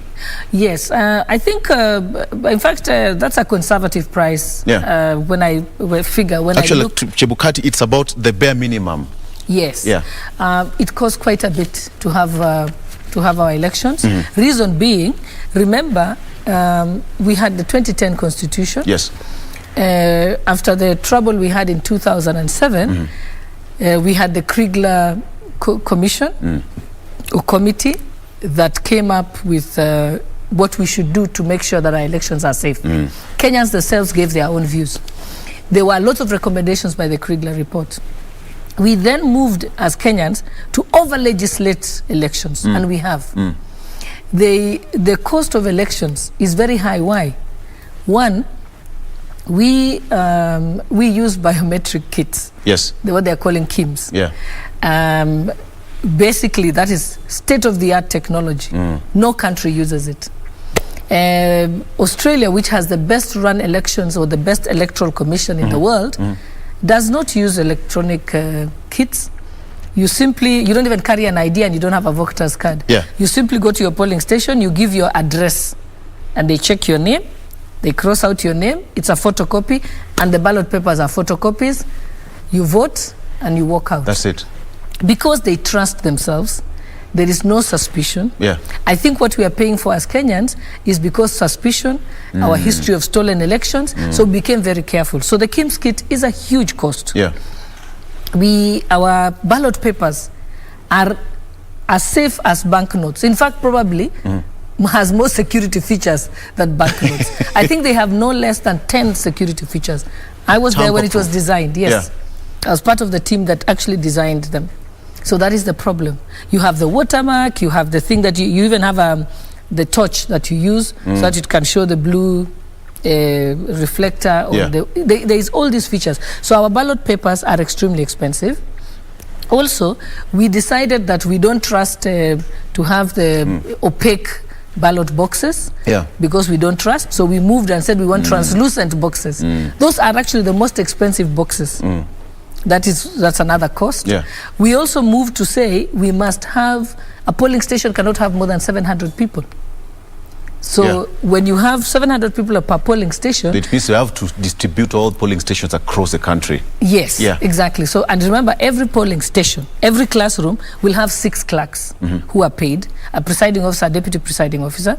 It will have 2 security officials, and that also we pay. The police force are paid. By the security agencies are actually paid by IEBC during the elections. Remember, vehicles are rented. Once the ballot papers land in Nairobi, they have to be held in a warehouse. There will be trucks with police officers escorting those trucks to take them to the counties. When they get to the counties, they stay in another warehouse where they will also be other vehicles rented to distribute them to various places. Other parts of Kenya, they are distributed by helicopter and fixed wing aircraft. Because of logistical challenges. Boats. Exactly. So there's so much cost in our elections. So that figure, having been an election manager myself, is pretty justified. When we talk about when you have the clerks, remember that you've got to train them first, and this you're talking about several hundreds of thousands of persons. So when you train them, you pay them, you house them, you feed them. When they come on duty, again you pay them, you feed them, you transport them. They will also have to have airtime in order to be able to make their phone calls and so on. Remember, every polling station has a backup light. They usually have those gas lamps. Yes. So those gas lamps have to be purchased because they are required should electricity fail. So there's a lot of costs that go. So 40 billion is fair enough? It's fair, and I think it's a conservative figure. During elections, because all the ballot papers and every polling station has to be secured by security agencies, but also we still need our police force to be available should there be any problems. They normally they recruit from KWS, the prison service, everywhere. Any uniform police are usually taken to be used. All of them are paid. They get a per diem. They travel. They've got to be paid.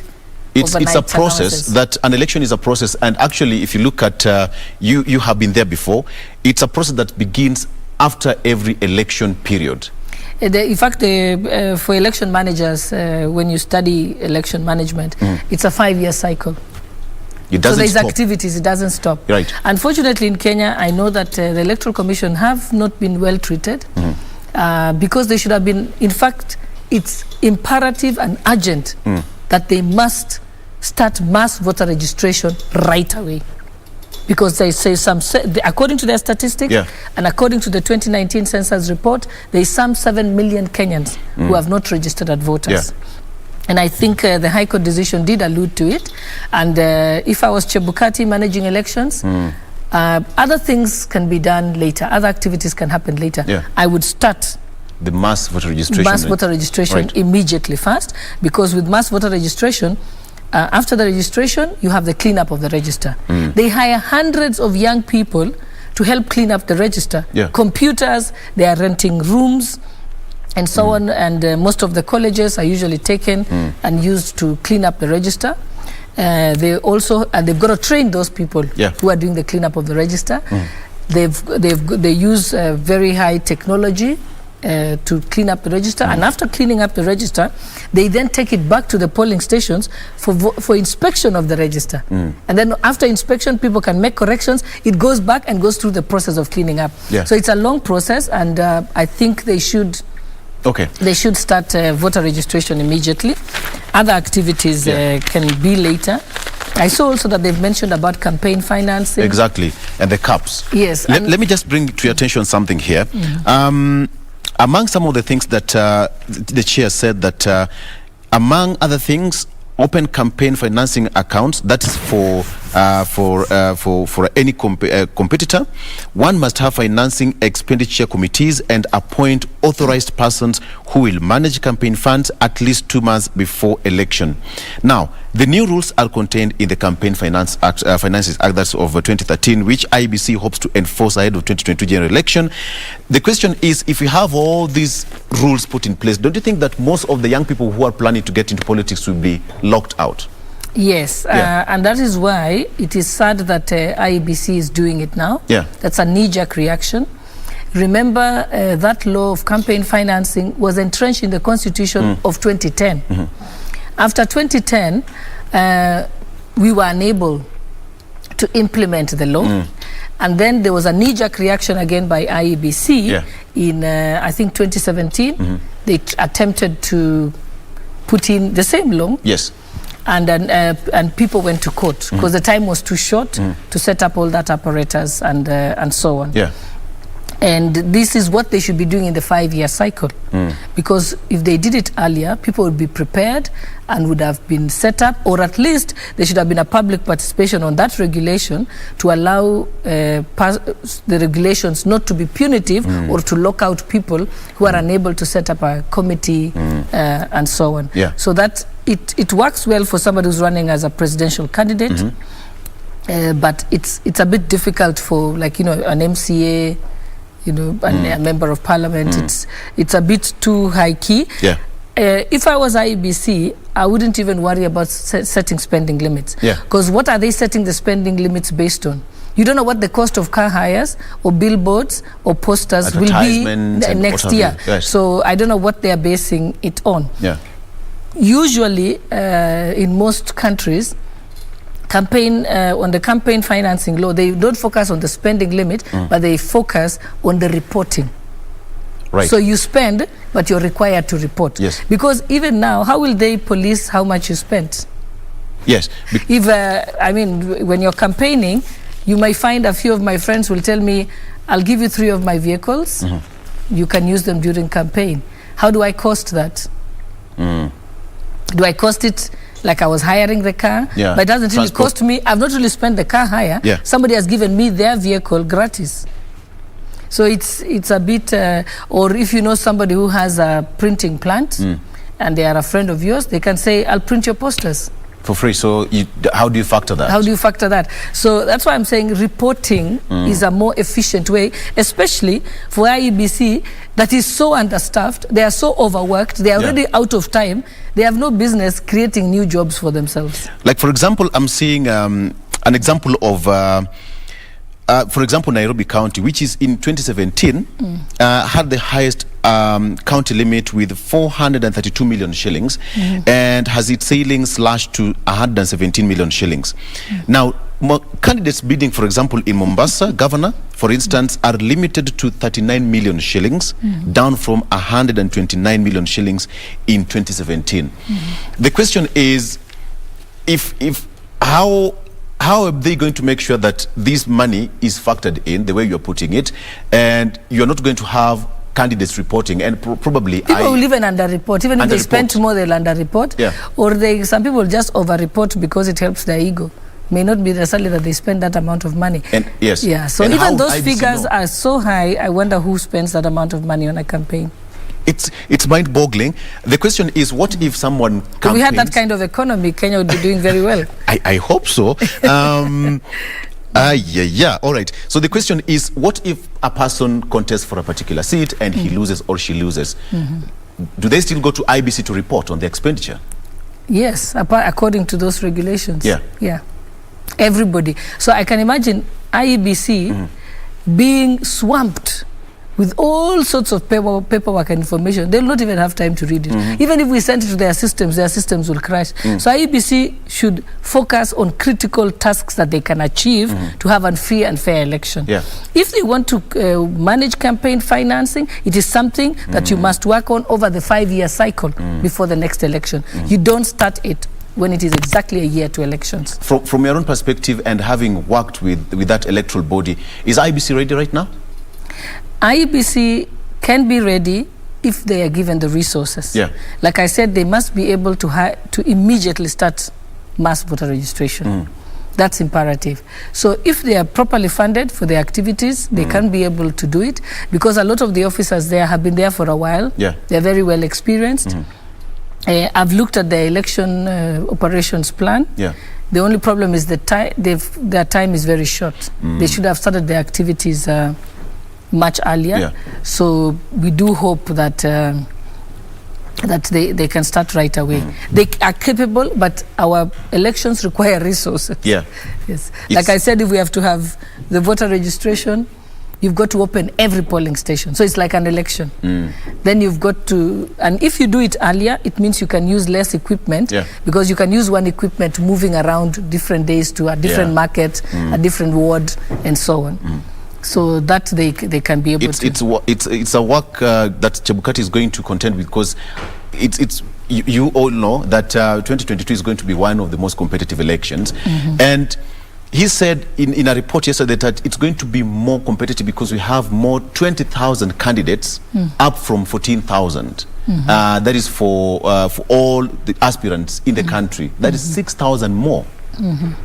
That must be a lot of process, even having in mind that time is not on our side with 1 year to go. Yes, exactly. And remember that because we do 6 elections in a day, then it is, in other countries they probably have 2 elections, so they have Congress on a different time, Senate at a different time, and so on.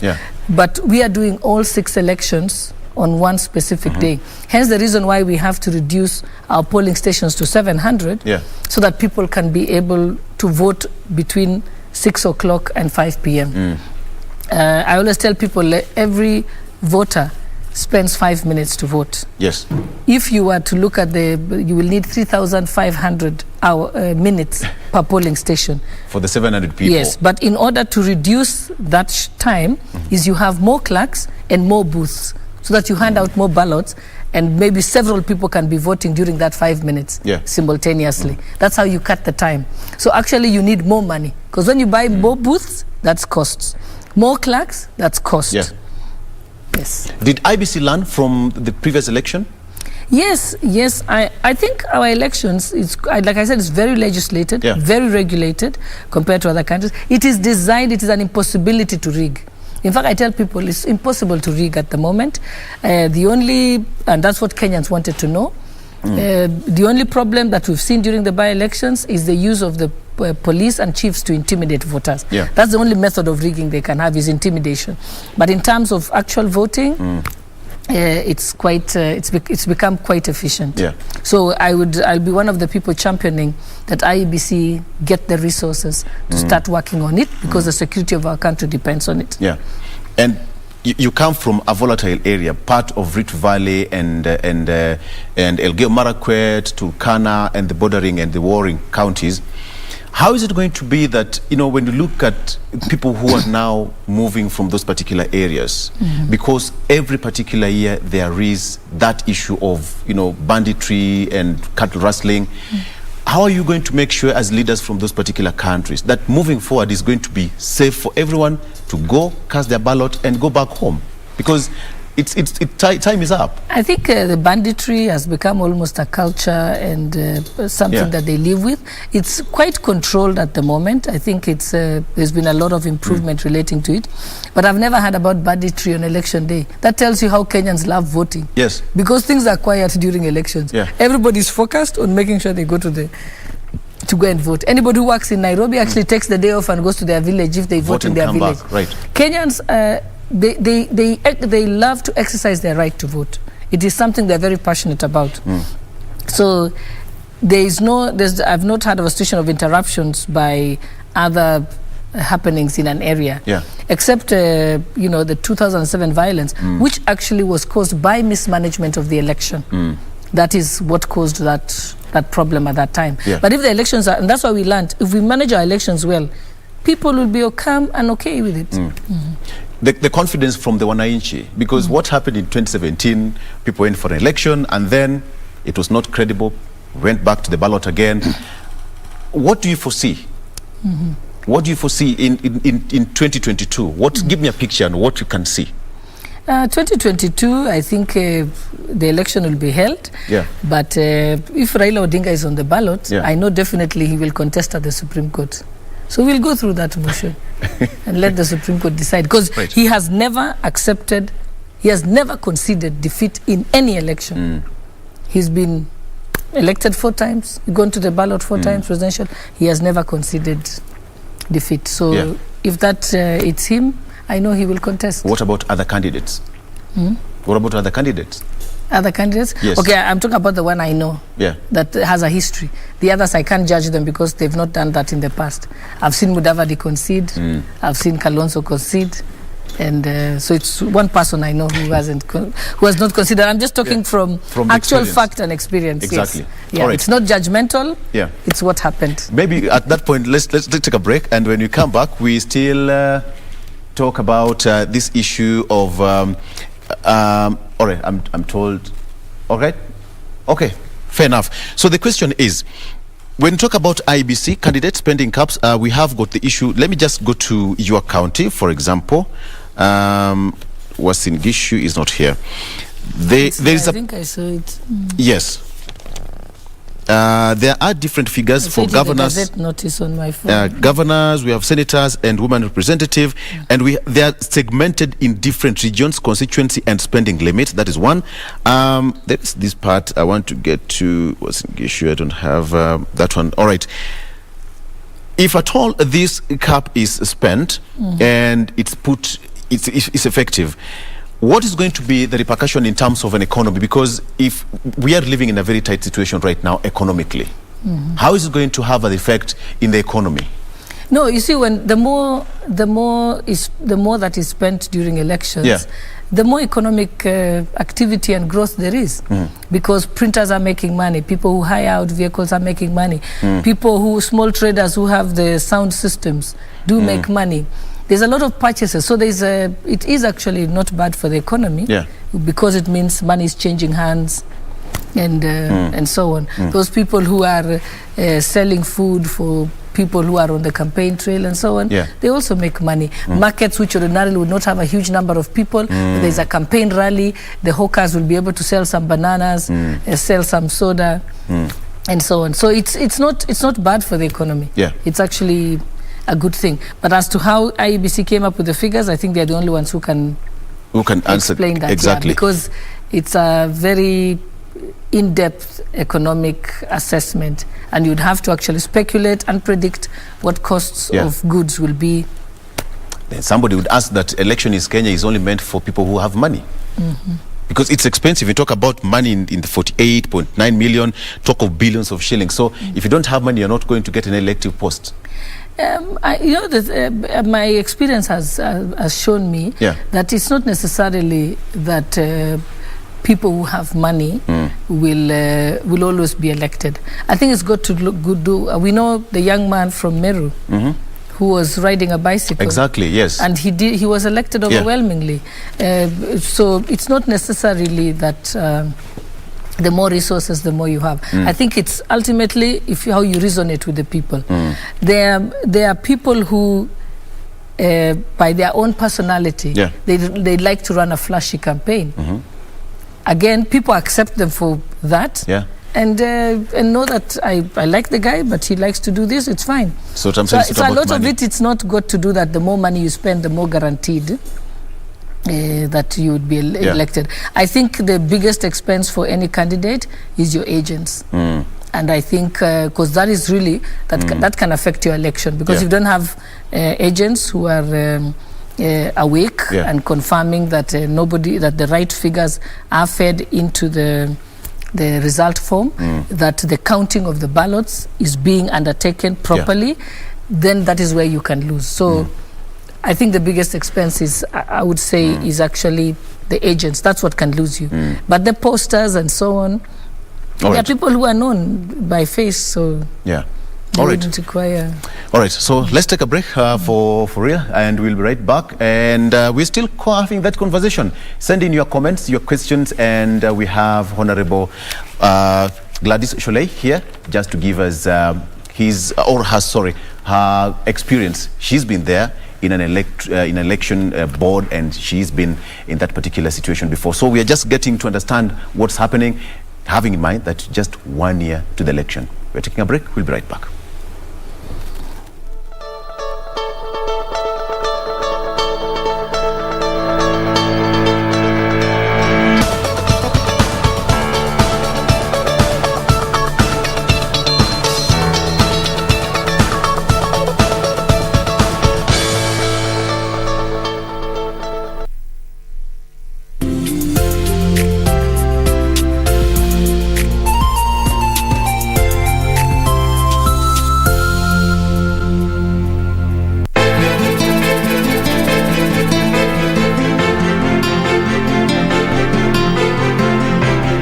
Bado sisi wenye nyumba tutoke kwa hii nyumba muingie nyinyi, alafu mtaishi amstarehe mfreshane. Una kazi ya kufanya wewe? Yaani wewe unajiingilia mahali tu unajiingilia tu. Je, ningekushika kupiga mapanga ingekwaje? Kina nani ni wapenzi? Wewe na Safari. Sasa tumfuta yupi? Bado una vita na mimi sio? Hapana. Wewe hasa una matatizo gani mwanamke wewe? Kwa nini shemeji? Na akijua kwamba hiyo penalty haiko panda na nyumba, hautafurahikia. Alikuwa anaongea hata sikuwa nasikia. Anasema aje?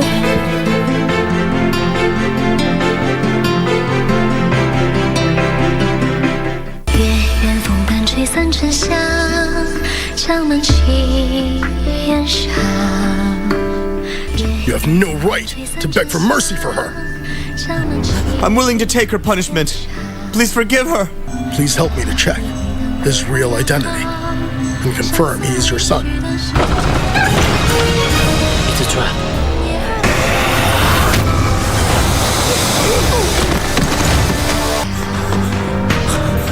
You see?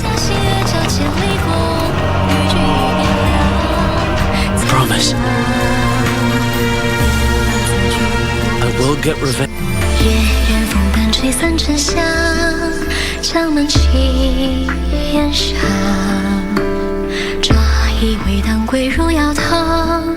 Quiero amarte de una forma diferente, de otro modo nunca. She told me the truth. That's why I'm here. I want to see my parents. But don't you think it's time that we call a doctor?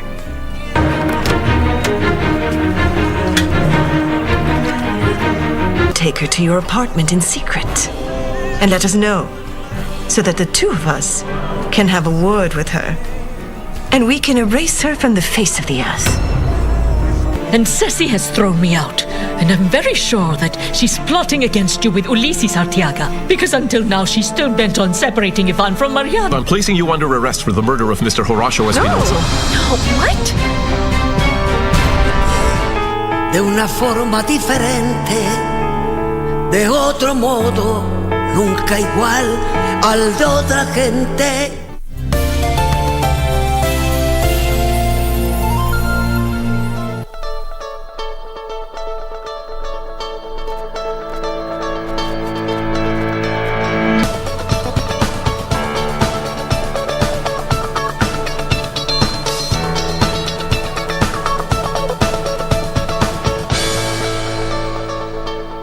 All right, so before you continue that conversation that Victor is having, how about we again take a quick look on the roads right now? Let us just look at the traffic flow on the same route or area which we are focusing on today. Let's try to see if perhaps you can get some alternative routes if told there's any kind of heavy traffic there. And perhaps you can begin from drive-in as you come to the city center. We had looked at what was happening around Garden City Mall there, as well as the Kasarani Mwiki Road. And clearly, this is what I was showing. This is what I was showing you earlier, looking at how the area is looking like, clearly showing that that footbridge which was installed around that area is serving its purpose well, because that was the number 2 reason of why it was installed. Of course, first was to reduce on the number of death cases around the area, and 2, to reduce on the heavy kind of traffic. Just as I explained to you earlier, the concept is still the same. Away from that area, coming to the city center via a drive-in area, still not that bad. I mean, given the kind of roadworks around or along this area, especially in this morning hour, we'd expect to see heavy kind of traffic, but clearly that is not quite the case there. Away from Garden City, still coming through to areas around drive-in, not so bad, moving at a very safe pace. And the beauty is that this is actually on both lanes. So as you leave Thika Super Highway coming to the city center, and also as you leave CBD heading all the way to Thika Road, around estates of that in that side, as well as also outside or the outskirts of Nairobi, around Kenya Utalii College, one of those areas where in the morning hour, especially at this time, we'd experience every kind of traffic. But clearly as of now, also that is not the case. And perhaps what I'd say is, if at all you're coming to CBD, this is again is the best time for you to do that. If you're coming from those areas which I just mentioned earlier, again, this is clearly the best time for you to leave your houses. If at all you're also going to perhaps different kind of activities around this area along Thika Road, this is still the best time for you to do that. If you're leaving city center, also not that bad, but slightly around areas of this is Muthaiga, one of those areas where oftentimes along Thika Super Highway in the early morning hour or even evening hour, this is one of those areas where heavy traffic really doesn't miss. And also, interestingly, traffic police are always stationed perhaps early morning hour to try and see how best they can control traffic. But this is just how it is looking like this morning. So if at all you're coming from Thika Road, around this area is where you'll have to make do with this traffic. But if you're not yet past that area, you can clearly use the Outer Ring Road as your alternative route there, if you're not yet past the Muthaiga suit. So let's just quickly look at how Outer Ring is looking like for our viewers perhaps coming from these areas and do not want to make the traffic around Muthaiga.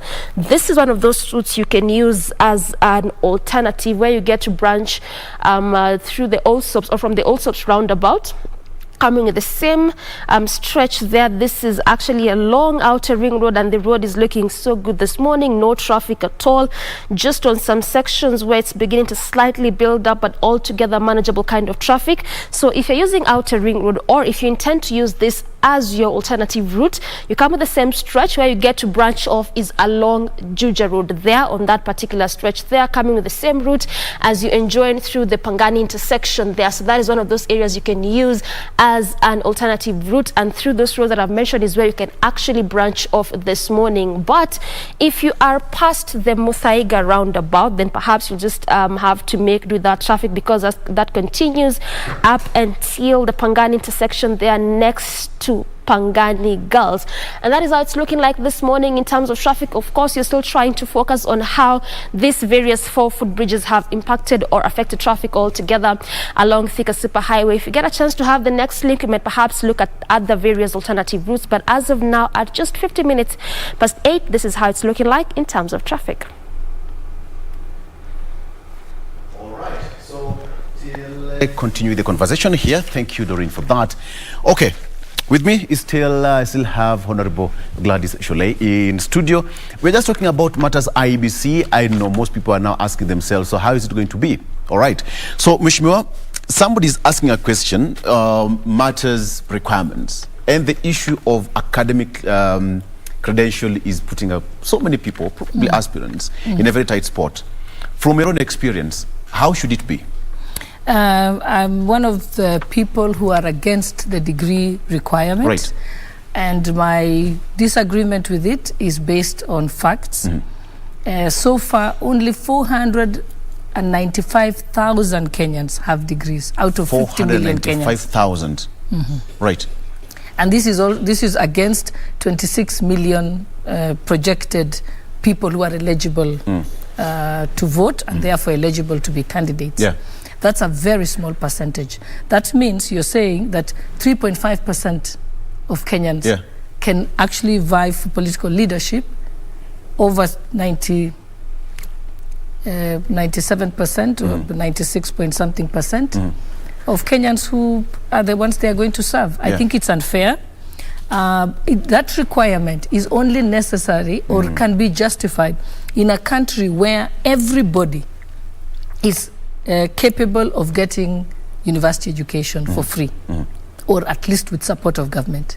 Countries like the US don't even require it, yet everyone is guaranteed, an American citizen is guaranteed of getting a student loan to be able to get into any university, both private and public. So I think it's unfair to do that in Kenya. We as Kenyans, first of all, should make university education available to everybody, such that you can demand it as a requirement. You cannot demand it as a requirement when it's not necessary. The whole thing of specialization is when you're doing specialized work. For example, a brain surgeon or whatever, then you need to have a medical degree. But in terms of political leadership, you're the representative of the people, which means the demographics in parliament should be similar to the demographics you get in a market. In a market, you'll get a degree holder, a non-degree holder, or whatever. The same demographics when you go to a church. It should be the same face you see out there.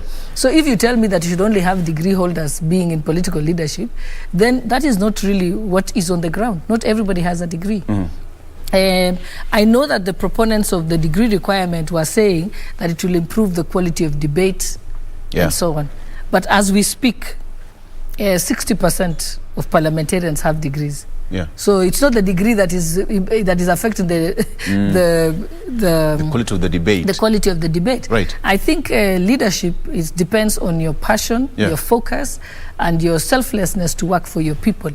And a visionary leader is what is most important. It is not got to do with your degree. I know many parliamentarians who are highly educated, but they don't participate in debate and are not involved. So it's got to do with you, your personality as a leader, as opposed to your degrees. I know leaders who don't have a university education, but they are very good leaders. I've seen some of them in parliament. One of them is Leshomo, the MP for Samburu. She understands the issues of her people. She's able to contribute in debate and say, no, this will affect my people negatively and so on. That is what we want. They are the voice of the people. In parliament or in the county assemblies, we have the professionals, the technicians, who actually give us the presentation and give us the policy in a professional manner, and then based on that you are able to make an assessment: is this good for my people or not? Your job is to be the voice, voice of the people. Should there be, in terms of county assemblies, there was that proposal of when you go to the county assemblies, there should be that requirement, and we go to the National Assembly or the Senate upwards, there should be also a requirement. What is your take on that? I think the law that existed was just to make sure, it was saying that you must have a degree for whether it's county assembly, MP, senator, or whatever, or governor. At the moment, there is a degree requirement for the governors and there's a degree requirement for the president. That's okay. At least that's a limited number. And also a governor is a CEO, actually. They're an accounting officer. As a member of parliament, I'm not an accounting officer. So I understand the degree requirement because the job requires it for the governors and the presidency. But for the rest, I think it will be unfair. It will lock out a lot of visionary leaders. And also, think about it. We have built so many technical vocational training colleges all over the country. There are people who are studying to be nurses. They get certificates, diplomas. We have the people who manage our X-ray machines, MRI machines in the hospitals where we go. Are you telling me that person is not capable of being a leader. The midwives, most of the midwives who's helped deliver all of us, are you telling me that they can deliver me, but they can't represent me as a leader? So you're locking out so many people. Are you telling me a pilot who doesn't have a degree and is carrying your life up there 30 feet above the ground is not... He's good enough to fly you all those lives, but he's not good enough to be a member of parliament or an MCA? Yeah, so it's a preposterous requirement. It's not required in the US, it's not required in the UK. So who are we as Kenyans? You know, that's why Kenyans, we overshoot ourselves.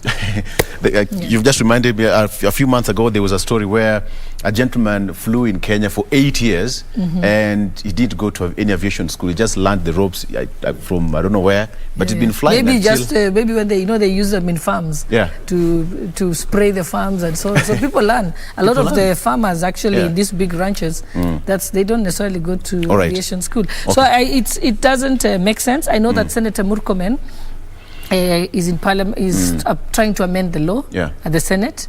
I know it's going to come before the National Assembly, and I think it will have sufficient support, considering that it will lock out as 96% of Kenyans. That's unfair. Yeah. Because you're now creating an elitist class. Absolutely. Yeah. And not everybody has the opportunity to go to university. I know many brilliant people who should have gone to university, but they didn't have the resources. I know a lot of brilliant people who couldn't get to secondary school. To this day, I have children, everyday parents coming to me struggling to ensure that their children can finish secondary education. So now we want to talk about university. It's an extremely elitist process and decision. It doesn't. If everybody was guaranteed of university education, then we can demand it. But nobody's guaranteed of even secondary or even primary education. You have our children learning under trees. We have children who don't have desks.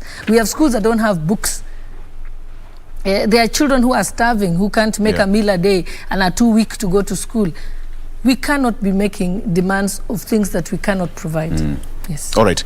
Okay. Wesh, Honorable Kalonzo Musyoka yesterday unveiled his presidential bid yesterday, the Nav Center, the Kalonzo Musyoka Foundation. Probably, Director, if you can have that story. And my bid, ladies and gentlemen, will be grounded on the following pillars. Number 1, economic recovery and development. Number 2, the green gold, which is agriculture. Number 3, zero tolerance on corruption.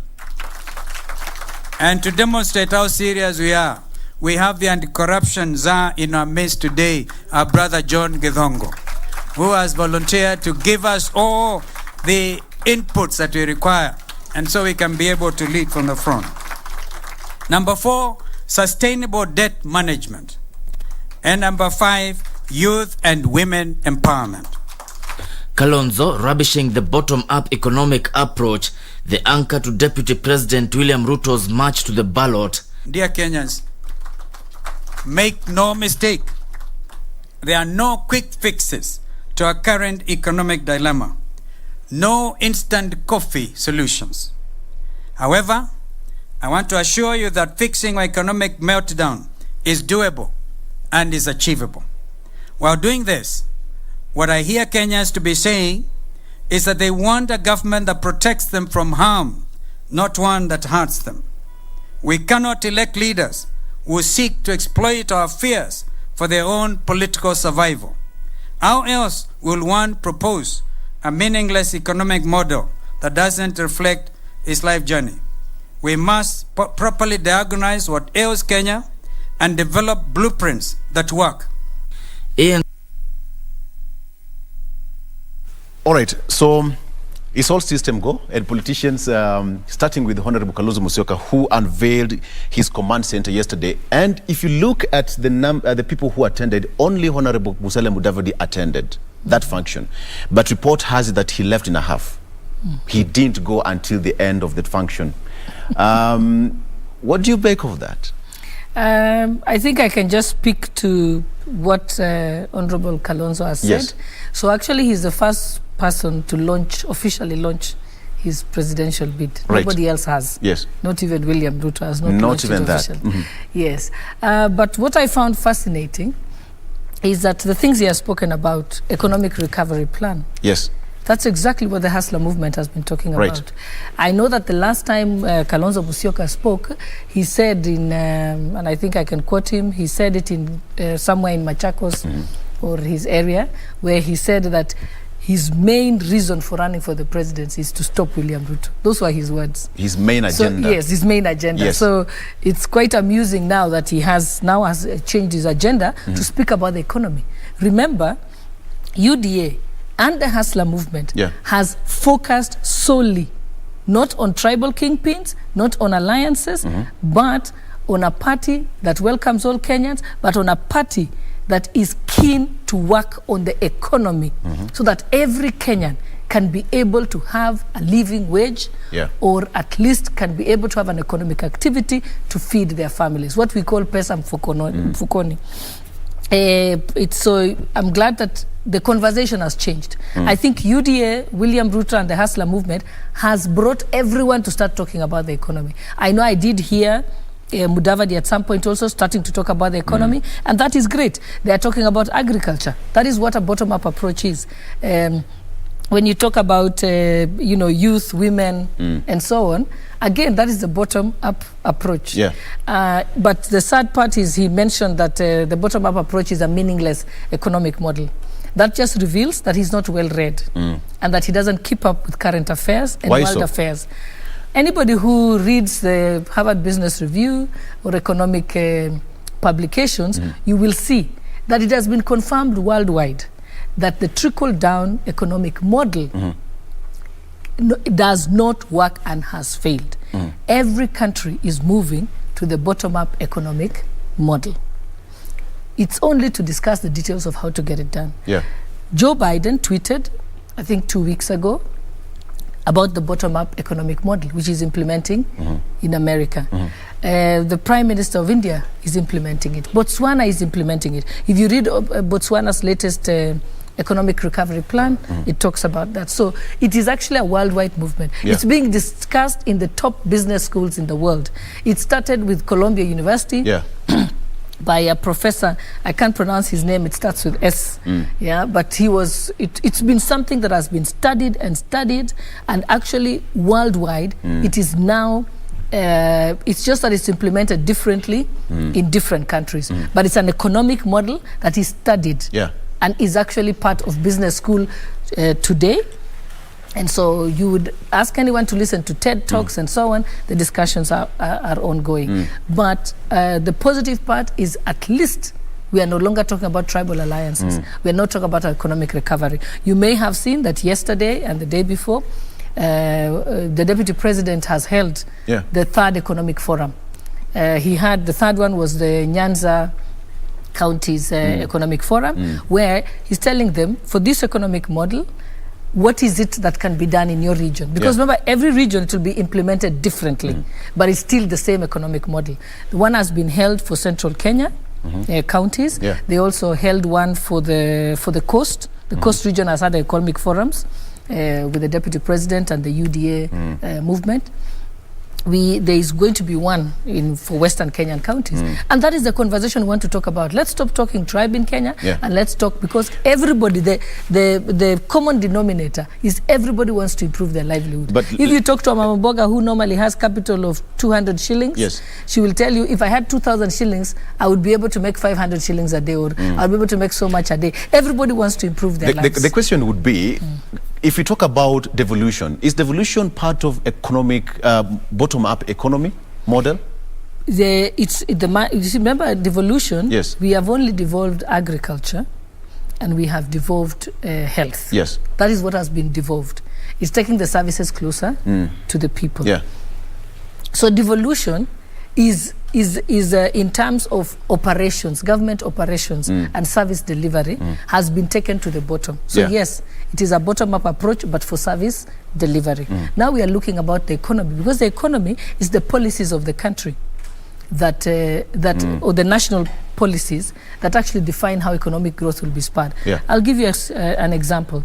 We were given an example of so it's about making a deliberate decision to put investment and money in certain areas to spur economic growth from the bottom up. In the past, in the trickle-down economy, it was assumed that if tax breaks, if incentives were given to big companies, then those big companies would make money, they would employ more people, and then the effect would go down to the bottom of the pyramid where the majority of the people are. But it has been found that you are hoping for a spillover in that system. And it may happen, may not happen. But if you make deliberate choices, a good example is, and this is just an example, our expressway. The expressway that is being built, the double-decker one, 80 billion shillings spent on that. It's created 3,000 jobs. Had you done low tar roads across the country, you'd have created 400,000 jobs. Those 400,000 people will pay taxes. It will go back to the public coffers. We'll be able to pay our debt, and we'll be able to have economic growth, and everyone will be able to have a decent living. So it is skewing the same amount of money we have, but put it in the right places that creates more jobs. If you read even the BBI report, on the I think both page 67 and 62 of the BBI report, it talks about growing the economy from grassroots level. It also talks about that the biggest problem facing Kenyan youth is unemployment.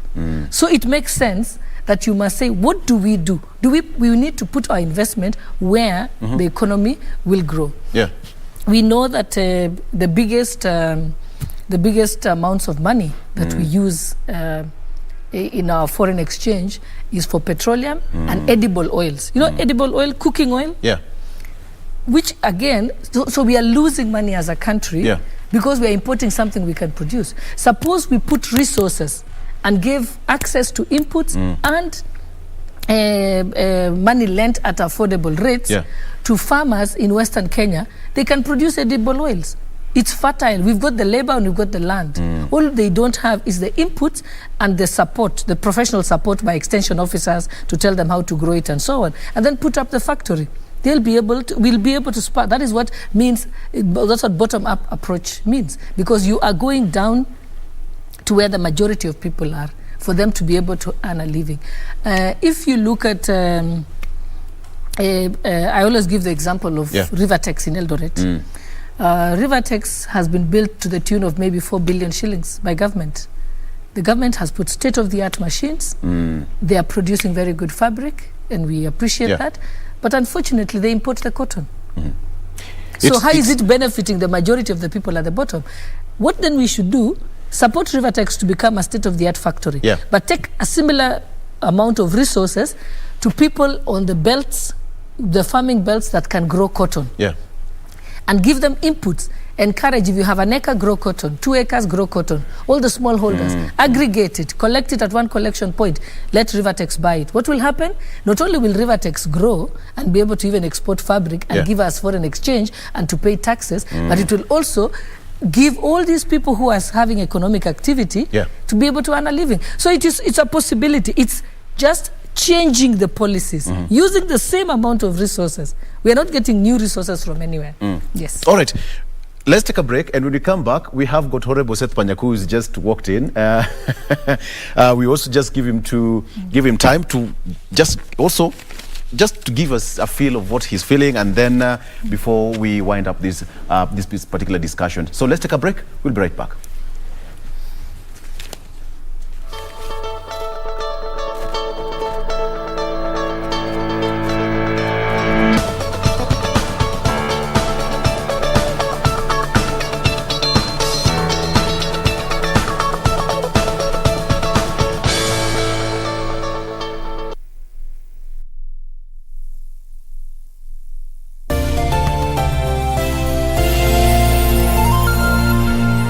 Kupata Zaburi 18 mstari wa pili, dial star 811 star 817 hash. Mwenyezi Mungu ni mwamba wangu, ngome yangu na mkombozi wangu. Mungu wangu, mwamba wangu ninayemkimbilia ninapohitaji kuwa salama.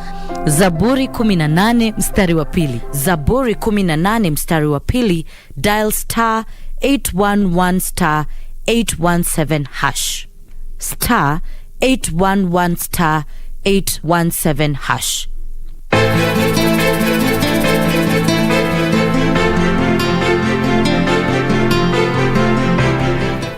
sisi wenye nyumba tutoke kwa hii nyumba muingie nyinyi, alafu mtaishi amstarehe mfurahishane. Una kazi ya kufanya wewe? Yaani wewe unajiingilia mahali tu unajiingilia tu. Yaani ningekushika kupiga mapanga ingekuwaje? Kina nani ni wapenzi? Wewe na Safari. Sasa tumfuta yupi? Bado una vita na mimi sio? Hapana. Wewe hasa una matatizo gani mwanamke wewe? Kwa nini shemeji? Na akijua kwamba hiyo penalty haiko pande na nyumba, hautafurahikia.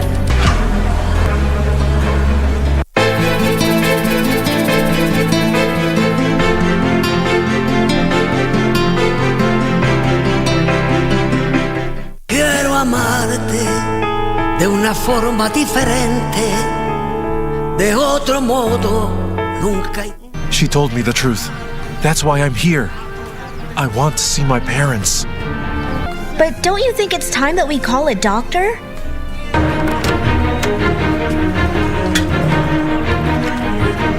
Take her to your apartment in secret and let us know, so that the two of us can have a word with her, and we can erase her from the face of the earth.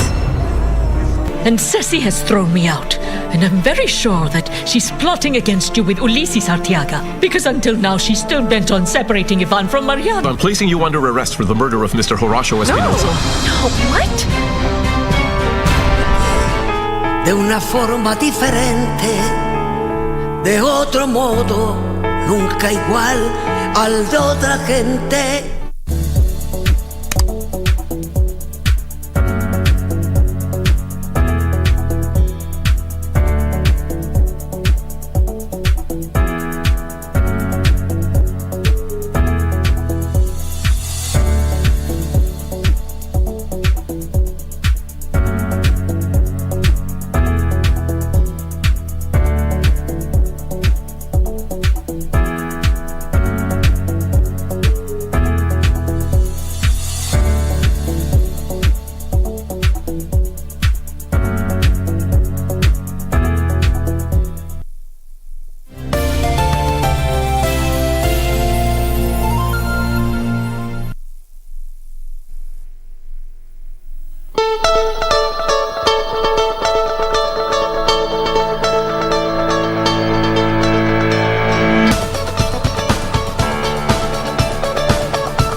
All right, time for our last traffic click this Tuesday, and let me just run you through why you are looking at what you're seeing behind your screens right now. This is an image of the footbridge around Survey area. So this has actually been why we are focusing on this specific route, given that this is the one of those four footbridges that had been designated along various areas.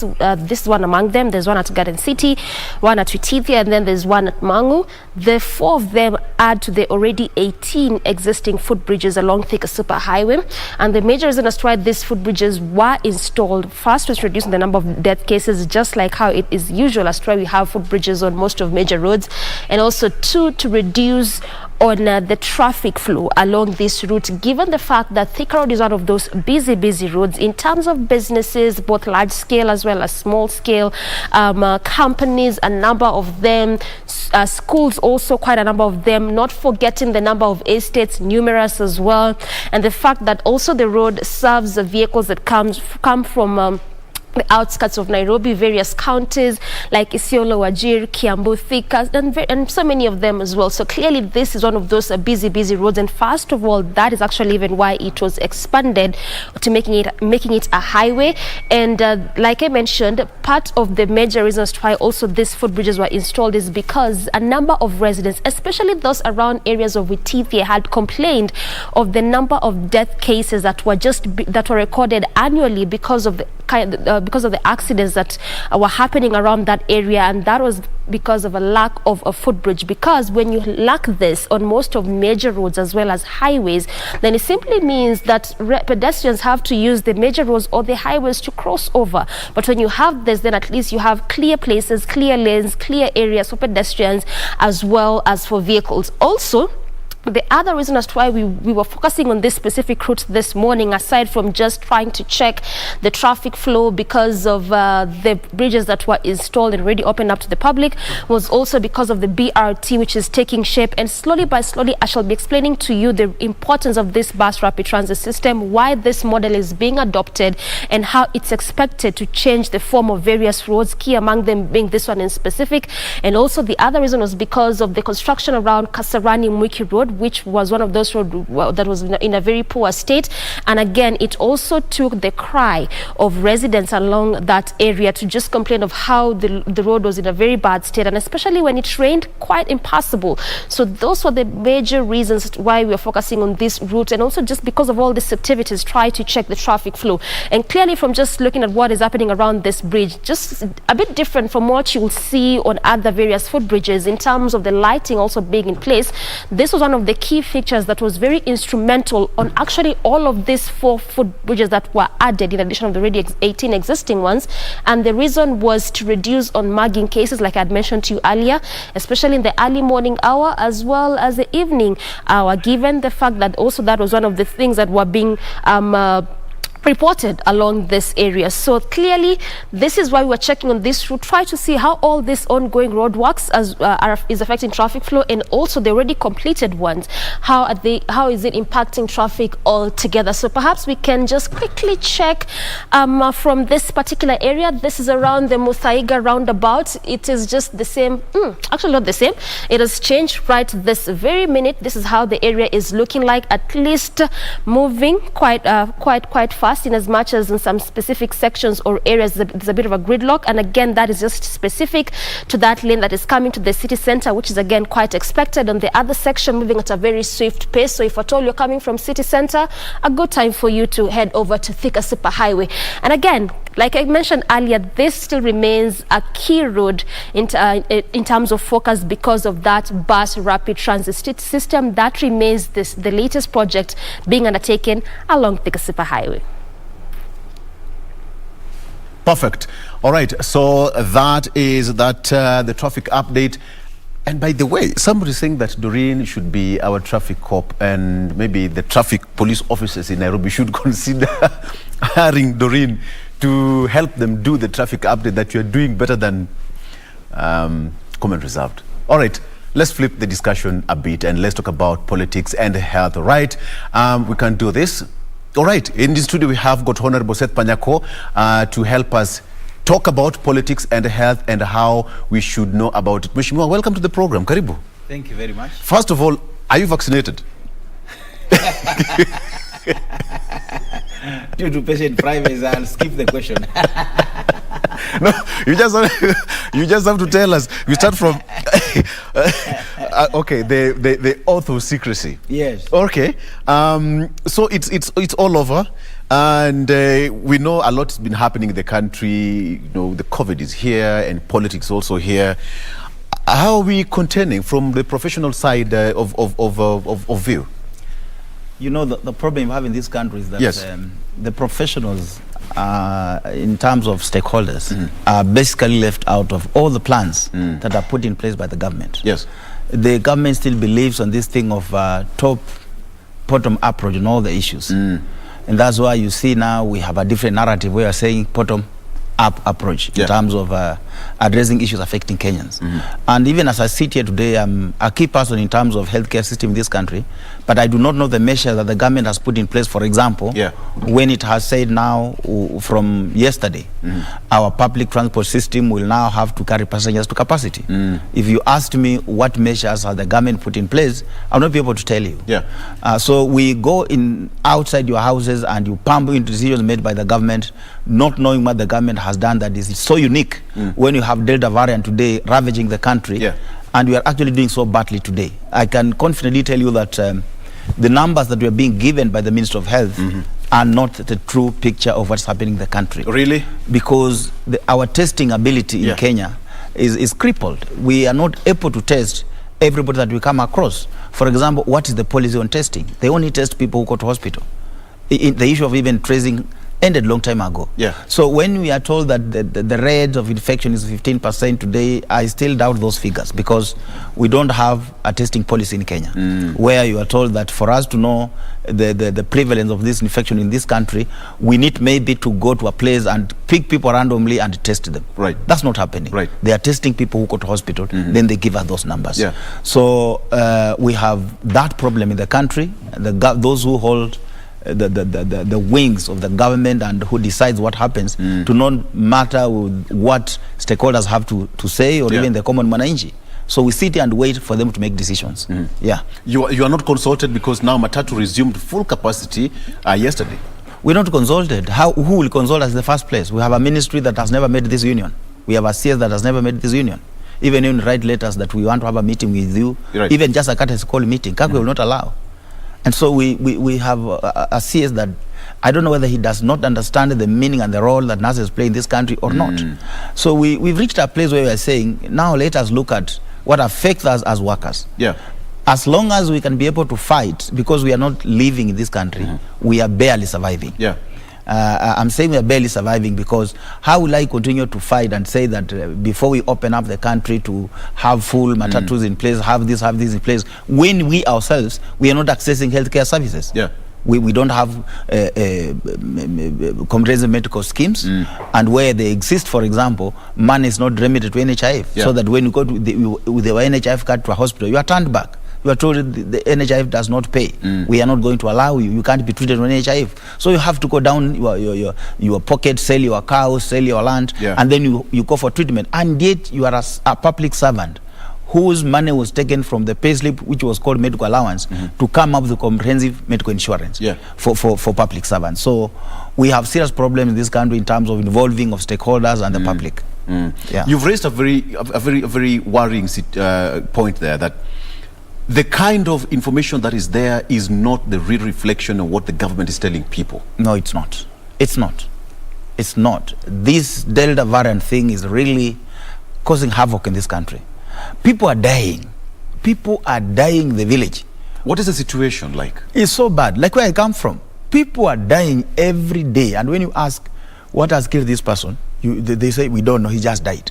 Later on, when they take samples, we hear it was COVID-19. Yeah. So those who are dying and they're not going to hospital for post-mortem, and you know, most of people in the village, you die like today, and they say the government is saying we bury you tomorrow, pereka kwa moshari hapa, makama ni wapi karibu, after 2-3 days they do the harambe, and then they bury you.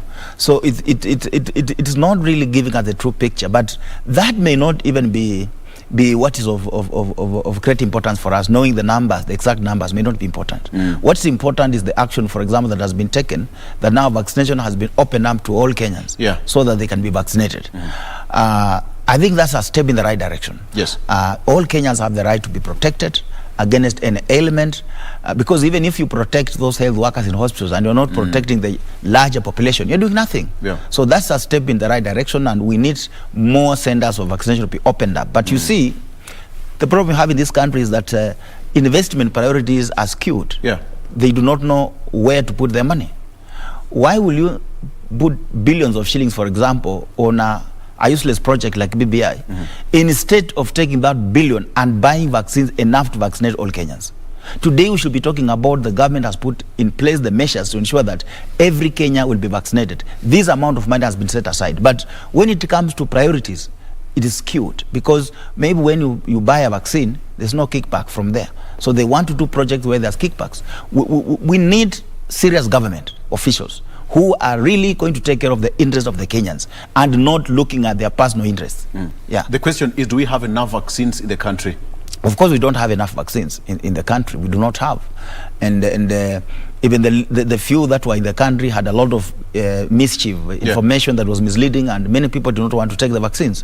For example, up to now, we have not been clearly told if you are infected, do you have herd immunity, or do you need another vaccination? From where I sit, I believe if you are infected, you don't need to be vaccinated.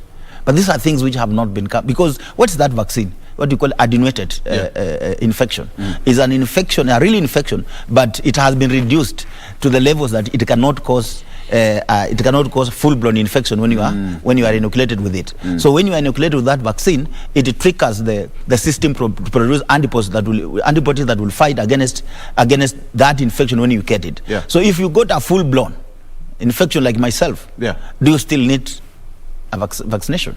Those are the questions that have not been answered up to today.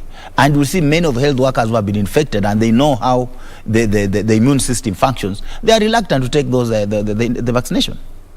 Very much reluctant. Have you initiated a conversation surrounding all these issues are trying to raise? Where is the platform? But you can get a platform. We are talking with you here. This is the only platform I have to engage government if somebody within government is somewhere listening. But the government has not found it necessary to engage us. Mheshimiwa, I'm so sure you can reach the CES just directly. No, the ministry is out of bounds for nurses. It's not, a ministry is not open for nurses. We don't have stake in that Ministry of Health. In fact, what is there today is that we are now completely, there is a clandestine operation by the cartels, the ministry, to remove the Department of Nursing Services from the Health Act. So are being kicked out of the ministry completely. Why? They have dismantled the nursing department. Why? You see, nursing department, nurses happens to be, maybe, I'm sorry to say that, but I'm a nurse. I'm not being prejudiced to any other profession. But I'm saying we looked at people who don't know how to steal. And if you don't know how to steal, you are not needed where stealing takes place. And that's why they're dismantling the nursing department from Afya House. We are nowhere completely. There is no any healthcare system that has succeeded in the world where a nurse does not sit on the table of policy making. When you go to America, for example, one of the best healthcare systems in the world, America runs the best armed forces health system in the world. Who is the Surgeon General? Because that's now like the Director General. It's a nurse. When the former president for United States came in power, the famous one, he appointed a Surgeon General. Are you talking about Barack Obama? No. Clinton? The one who has just left office for Biden to come in. No, the one Biden took off from Trump. Trump appointed a nurse as a Surgeon General. So the head of the healthcare system in America today is a nurse. I developed a first-class, a superpower country like that one, taking a nurse and putting him at the helm of the healthcare system in Kenya. And we have a third world country like this. You have some fool sitting in Afya House trying to remove the entire profession from Afya House. Then you can see where we're headed to. All the problems we have in Kenya in the healthcare system go for those who are managing healthcare system. It's not nurses. Those managers are the ones who have given us all these problems. They are the ones who have surrounded the minister. They don't want Panyako to talk to the ministry because they know Panyako is a straight-talking person. He does not fear anything. And he will tell the ministry and whoever dares to hear the truth on what should happen. That is why you hear, whenever, I have always said this thing before, that when you hear the numbers on corruption in Kenya being listed in Kenya by EACC, you will hear that the most corrupt department is the police. The second one is health. If health is not number 2, it's number 1. But have you ever seen anyone being prosecuted in the Ministry of Health for corruption? What happens in the Ministry of Health is a royal haste, where those who hold the wings of the power in this country are the ones stealing from the dying Kenyans. It is so bad when you go to a hospital, there's no medicine. Like you are supposed to go to theater, there's no anesthetic machine, it's not functioning, there is no nurse, there's no anesthetist, and if the personnel is there, there is no medicine to take you to theater, and a mother dies waiting to go to theater, or loses a baby waiting to go to theater. When you ask these people, a mother has died waiting to go to theater, they ask, why did she not go to theater? Because for themselves, they have never gone to those public hospitals. They go to Nairobi Hospital. If things go bad, they run to South Africa, they go to USA, Britain. But the common mwananchi down there who need these services, who's not able to access this private clinic, leave alone hospitals, private clinics in the village cannot access what is available. That reminds me of a medic who allegedly committed suicide because of the suicide note said that she regretted of the working condition she had. You remember the lady who committed suicide? Yeah, I remember very well. It was in Central. Okay. Where do we see ourselves on a nation? Because right now, as it is, elections are here. Campaigns are going to go full-blown. And as a member of parliament, every politician is going to hit the ground running. No more. The number is projected to be 10 million by end of December. But you would expect Kenyans to go out there and start campaigning. What are you seeing? Are you seeing that dark moment for this country in the next 1 year or so? I have never wanted to be a prophet of doom. By the way things stand, the truth is that if I were charged with the responsibility of making decisions, I will ensure that before elections, at least 80% of Kenyans are vaccinated. Where are we right now in terms of percentage? We are nowhere. I saw the 4 point something percent. We have vaccinated about 1 million Kenyans, 1.6 million, out of around 50 million. That's a very small percentage.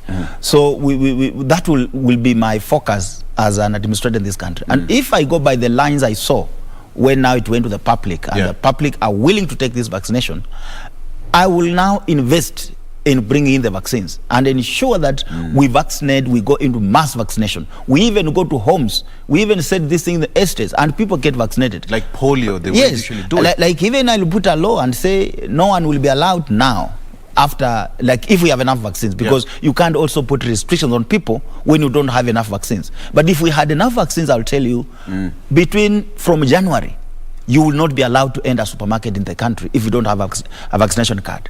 But how do you come up with that kind of regulation when you do not have enough vaccines? You see? You must have fast enough vaccines, because if you say like that, I can assure you the vaccines which are in the country today will be finished in 1 day. And there will be more vaccines. So the country is lethargic, as somebody says, that they are waiting for free donation. Here we are a country that we are suffering, we are dying, and yet our leaders are sitting down there, keeping money for campaigns and BBI, waiting for us to be given free donations. But somebody would argue that the supply chain is squeezed. That's why we don't have enough vaccine in the country. Many countries depend from the suppliers. No, if many countries depend for suppliers, South Africa is now manufacturing their own vaccines. Kenya was a key proponent in terms of in the research on AstraZeneca. Why have we not brought the production of AstraZeneca in Kenya? We are busy politicking. We are busy fighting people, chasing each other on politics. We have, as I said earlier, we have skewed priorities. We don't know what the country needs, and that's why we are saying we in the UDA we want bottom top approach. We want that Mwananchi on the ground. We want that Wanjala, that Wafula, that Bahati in Mombasa or wherever you are, to suggest something to the government that this is what I want to see happen in this village. And at least 1 or 2 villagers can say after the budget has been read that actually our suggestions are being implemented. We don't want a situation where things are trickled down. You are up here and you decide what to do on the people on the ground. Let the people be part of the economic planning. So they are able to evaluate. They say we wanted this has been brought. Has it been implemented?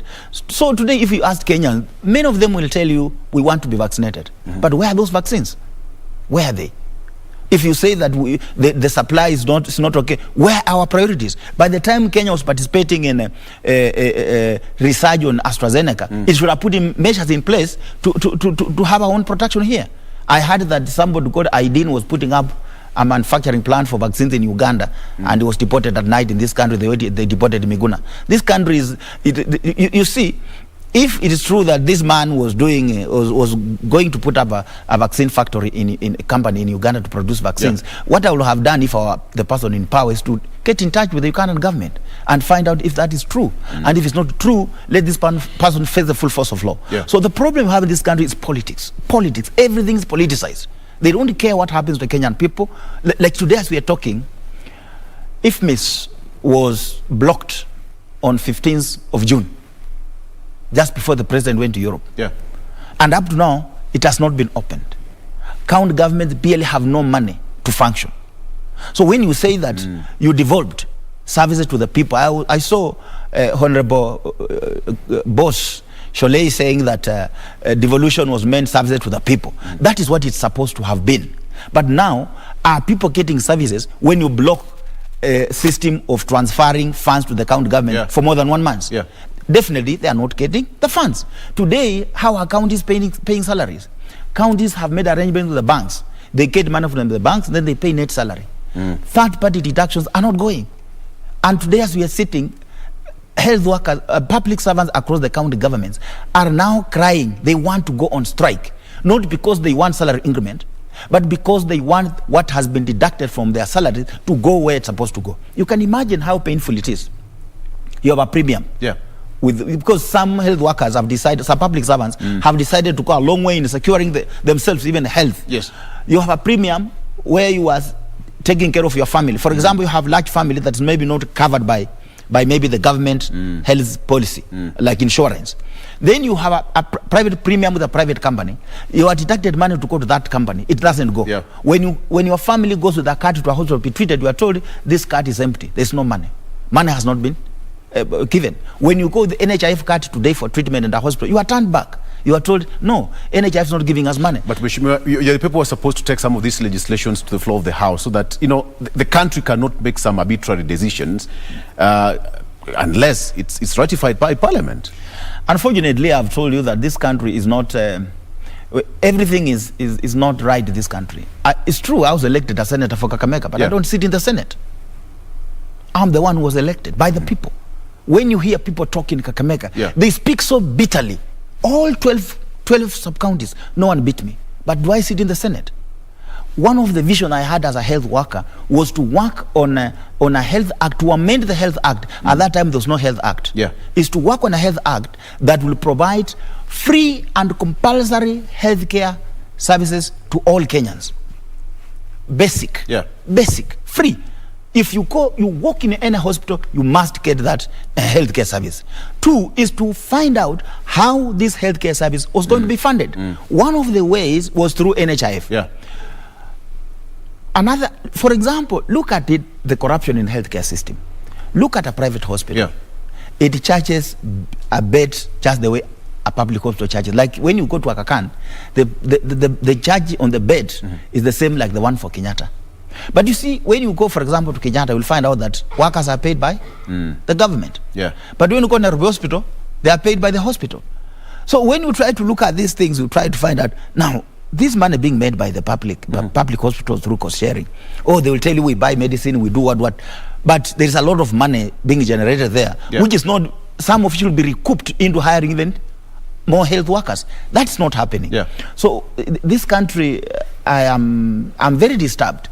Very disturbed. Kenyans are not getting services. In fact, I was just saying yesterday, if the president has blocked IFMI system because the government is broke, let him come and tell Kenyans that the government is broke, we do not have money, we must reopen a discussion on whether devolution has worked or not.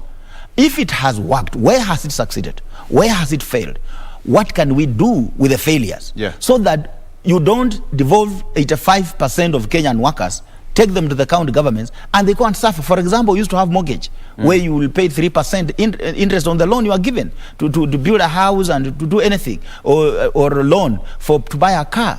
You pay 3% interest through government. All county public servants do not have access to those facilities. Why? There is no even money to pay salary alone. How will the county government put aside money for mortgage and car loan? So county public servants are suffering in the hands of a rogue government. National government, things are running as usual. Everything is running. So you wonder, why do we have a national government running so smoothly, and they have crippled operation of the county governments, which 99% of the healthcare system in Kenya has been devolved. Mheshimiwa, let me just ask you one question. Give me maybe 2 or 3 things, good things that this government has done in the health sector. I'm so disappointed with this government. Just 2 or 3. One of the things they did which was good, though it was done also again top bottom trickle down system, was the issue of trying to equip hospitals, 2 hospitals in each county to the level of a referral standard. Now, it has not succeeded in 80% of the counties. Why? Because it was not bottom-up approach, where the national government went on the ground, talked with the governors, the National Assembly, and public participation, and then they agreed, for example, in Kakamega, where I come from, in Malava, these are the equipment we want. In Kakamega PGH, these are the equipment we want. Then they tell the national government, according to the capacity we have, these are the equipment we can manage, and we can have them deliver services to our people. But this is what we want to offer. We will want this equipment, but this equipment must be followed by the personnel or the infrastructure. Like when you go to Malava, where I come from, because I come from Malava constituents, you find that those equipment, that managed medical equipment, were taken to Malava. And because there was no even a room where they could be put to operate, they were locked somewhere. They are rusting there up to now. And yet Kakamega County is paying 200 million every year to service those equipment. So that was a step in the right direction, but it was not done properly. It was again trickled down by the national government because they are also eating from, because how can I be paying 200 million on something that we can buy for less that amount of money? I don't know for how long we are going to spend that money paying these people. So that is one of the things that the national government did that was good. There are so many things that the county governments have done in terms of expansion of infrastructure. They are building hospitals, they are bringing up facilities, but the problem is those hospitals they are building and health centers, they do not have personnel. They do not have equipment. Here in Nairobi, I'll give you an example. You saw the president open up various facilities across the county, which is a very good thing. I applaud the president for that because people in the slums have suffered for a long time. You have to come from the slum at night, there's no vehicle, you have to go to Kenyatta. Now you have services closer to you. But now, services are not being offered in those hospitals. For example, I'm aware a chief officer was forcing doctors to operate in a hospital that does not have even a lamp, operation lamp. There's no operation lamp in theater and someone tell you, go and operate. How will you operate on that patient? So we need to when we come up with project, when government comes up with a project, first of all, they must know that this is public funds. Whether they are borrowing that money or not, we Kenyans are charged with the responsibility of paying that money. So let us actively participate on how our money is being used in this country. But the way things are today is somebody sits somewhere, makes a decision, I want to borrow this amount of money. All right. So have you raised some of these issues in Parliament? I'm not a member of Parliament. Probably through the organization. I'm not a member. By the time that doctor was committing suicide, we had been in Parliament and the Senate so many times. In fact, the Senate sat and produced a report that health is not better at the county governments. They require to have the Health Service Commission. But no one has taken any step through legislative action to ensure that the Health Service Commission is fruitful. When they go to BBI, they talk about a statutory body. A statutory body cannot be used to amend the Constitution. So these issues requires leadership that is honest. The Senate is using the woos in the health sector to fight the governors because most of them want to go and to become governors. But if they were serious that they want to address these issues that Wananchi have given them, because by the time the Senate was coming up with that report, they must have heard from stakeholders and Wananchi. And the report is excellent, but where is the implementation? BBI is here. We had Health Service Commission in the first BBI. The second BBI, it was not there. When you ask how it was removed, no one tells you. No one opposed Health Service Commission, and yet it was removed. People sat somewhere and said, look here, if we remove the Health Service Commission, if we allow it to go through, Wananchi will vote for it. But this country does not belong to politicians. Let the Kenyan people decide whether they want the Health Service Commission or not. Why are they scared? They are scared because they know that health at the county government level is very unpopular. Wananchi ukiwauliza wanasema let us return the health sector to the national government, because that's what the Wananchi know. But with the profession, we are saying we want an independent commission to manage the health human resource aspect of healthcare system in this country. Look at it.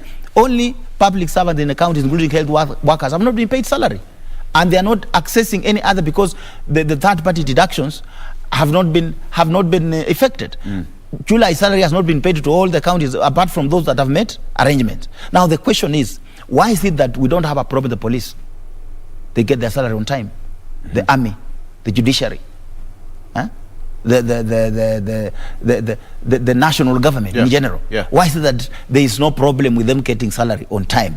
Why is it that their old system that was in place in terms of mortgage is still intact? Why is it that these things have been dismantled at the counties, and earning a salary at the county government level, it is like when you hear that Jesus has spoken to you, it's like umesikia Mungu ameshuka. It is terrible, it's horrible. Life at the county government is miserable, and unless something is going to happen, I can tell you for free, this country is preparing for revolution.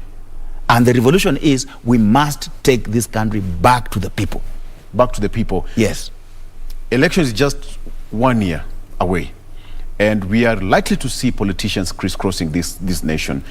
Something that is perhaps giving you some hope that tomorrow is going to be a better day. do we have some hope as a nation from the clinical perspective? Professional, in terms of clinical perspective, as you have said, and not political aspect, yes, is that the hope can only be there if I see practical steps being taken by the government to ensure that every Kenyan is vaccinated before the campaigns begin. If that is not happening, and I'm not seeing it happening now, even if they opened the vaccination yesterday, within 5 days the vaccines will be out of stock. So I have not seen something very, very positive. But the only thing that I'm happy about is that Kenyans have always survived. We have always survived through storms. And I know this COVID-19 is just one of them. And I know we shall walk over them, we shall go through those elections, and we shall survive as a nation. I have a belief in the Kenyan people. I am a Kenyan, and I believe that we are able to survive. We shall survive. But we must, as Kenyans, open up our eyes. Let us see beyond our tribal cocoons and know that what affects a Kalenjin affects a Kikuyu, affects somebody in Mombasa. Today, the prices of all essential commodities have gone up. For everyone? Everyone. But when elections come, you hear some fools start talking about Omi Kikuyu, mutu wa nyumba, siju mutu wa nyumba, unasikia mtu sema mutu wetu. Huyu mutu wenyu akisha ingia ka State House, anakula peke yake huko. Nyinyi na wananchi wa kawaida, you continue borrowing salt from each other. Kioni mnaombana chumvi. Lakini there is no day you'll ever go and uombe chumvi kwa jirani yako kama na wakubwa. Manyumba zao wesi ingia. So what I will tell Kenyans today is that it is a time we embraced ourselves. Let us not embrace the leaders. And these leaders, you know who they are, the culprits. They must be sons of so and so. But you, the common man like Panyako, the son of a jackal seller, you have no stake in this country. That's why we're saying in 2022, we must take over this country to the common mwananchi, popularly known as the hustler nation. Okay. My last question is, are the nurses vaccinated, the frontline workers? The government said that part of the vaccination drive was supposed to start the frontline workers, among them the nurses and the medics. The uptake was not that what was expected. As I've already explained to you, there were a lot of mysteries and stories coming up with that vaccination. But a good number of nurses and other health workers have been vaccinated. Mine is to encourage them to be vaccinated because they are the frontline health workers. Nurses spend more hours than any other health workers with the patient. In fact, we have the patient 24/7. And when you look at the risk of getting nosocomial infections or COVID-19, we are 30 times more than any other health worker. So it's extremely important that nurses get vaccinated, and as well as all other health workers get vaccinated, because if we vaccinate nurses alone and don't vaccinate others, we work as a unit. A nurse cannot work without a doctor, without a lab person, without a cleaner. You know, these people who clean hospitals are extremely important. They are called today health services assistant. They have now a new approved name. So everybody in the hospital moving forward will be trained. Even the cleaner will be trained. Not like you pick somebody from class 8 or the village on the road, then you bring. So everybody will know what you're supposed to do in the hospital. Whether you're a cleaner, a watchman, or what, you will be trained. You have some kind of training. All right, Mheshimiwa, we are coming to an end, but this is your camera. 2022 is coming across here. Where are we likely to see you? Are we likely to vote for you again? The truth is that first I want to thank the people of Kakamega for the trust they had in me in voting for me as their senator. What happened is the water under the bridge. In 2022, I can assure them that I'll be on the ballot. The only thing that I cannot assure them is I'll be on the ballot on what post, because the people of Malava have insisted that they want to see their son serve them first before he goes to serve other people outside there. So I'll be having a meeting in my home on 15th next month, where I'll be meeting the people of Malava and the county representative to decide on what seat I'm going to go for. You see, thank you very much. The good thing about politicians, they say that I consulted my people. My people told me that I should go. All right, thank you, Mheshimiwa. Thank you so much. We'll be talking to Seth Panyako, who is a representative of the Nurses Union here in Kenya. And of course, just talking about issues to do with health. He said, if you've not been vaccinated, if you can get access to that vaccine, go out there and get vaccinated. All right. I hope this is the best place to come to a close to this particular show. Mheshimiwa, thank you so much for coming. Thank you. And we hope for the best. And even you as a Kenyan, please do that due diligence and be a good person. If today was not a good day for you, don't lose hope. Tomorrow is going to be a better one. My name is Victor Law on behalf of my co-host and the entire crew. Have a good morning. Bye-bye. Thank you.